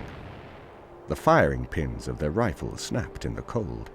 Breeches froze solid. So did the crankcases of tanks and trucks. Frequent stops on the march to allow the men to warm themselves made for delays in troop movements. Mobility was severely hampered. The air was bitterly cold and breath froze within seconds. Snow was waist deep in some places, and stumbling could be fatal. Fall over, and a man could be frozen dead within minutes. In war situations, you've got the big problem of not getting killed by the opposition, compared with the equally big problem of mentally and physically deteriorating through being exposed to the elements, possibly in a trench where day in, day out, you've got to cope with mud, you've got to cope with other people's blood and dead people around the place. You've got to cope with rain, possibly non-stop for day after day, week after week. It's going to be an enormous mental drain, as you can picture, and certain people can't cope with it. German weapons, which are far less winterized than Russian weapons, don't work in conditions of extreme cold. They don't work when they get muddy, and this is a huge problem for the Germans. Und das war der Fall. Das Maschinengewehr, das ich sowieso nicht recht bedienen konnte, wie ich Ihnen schon erzählt habe, fing dann an zu stottern. Und im Winter war es, die deutschen Maschinengewehre arbeiteten bei großer Kälte ja kaum noch. Besonders die während des Krieges eingeführten Maschinengewehre Typ 42. If you ever see a Russian car or a Russian weapon, they're clunky. You drop the thing and you hear all sorts of noises. But the point is you can pick it up and they work again, because they're designed to operate under these conditions. German motor vehicles, German locomotives, German weapons were too well engineered. A great irony.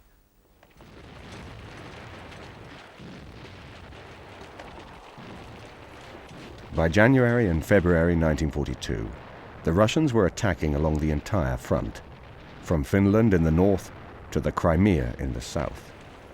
Though forced on the defensive for the first time, the Germans besieging Leningrad retained their stranglehold, and elsewhere, the all-round defensive areas known as hedgehogs kept the Russians at bay and averted a headlong German retreat.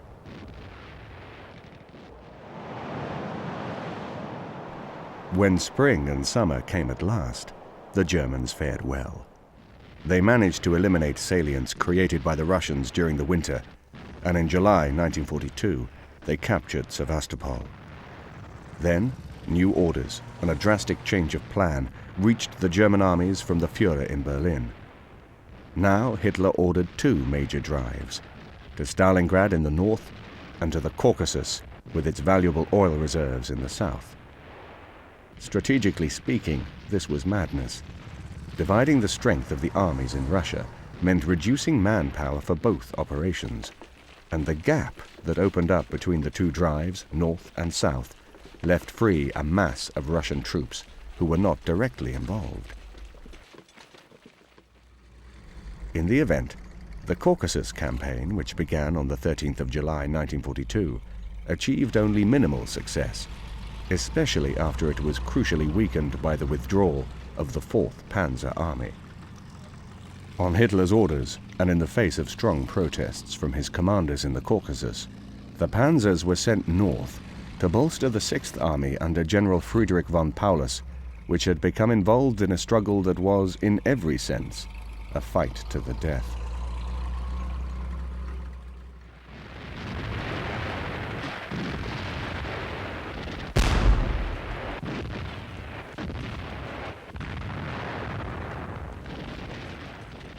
The battle for Stalingrad began on the 24th of August, 1942. It was one of the most ferocious confrontations of the war, more like an atavistic struggle for survival than a modern military operation. It went on through another merciless winter of snow, ice, and freezing, cutting winds, before von Paulus was forced to surrender on the 31st of January, 1943. By then, 200,000 Germans were dead, and Stalingrad was a mass of gaunt, snow-covered rubble. The ferocity of the Russian winter had claimed legions of men over the years.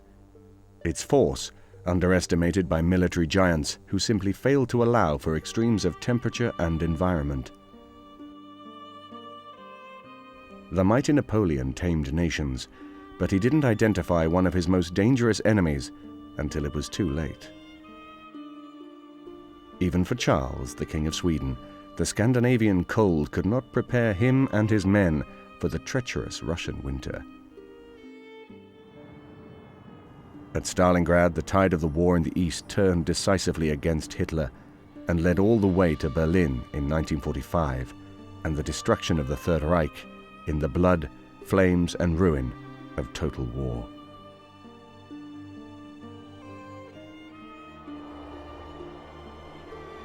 Although the Russian winter was not the only factor in all of these legendary defeats, for the third time in less than 2.5 centuries, it had shown what it could do when faced with human pride, ambition, folly, and gross miscalculation.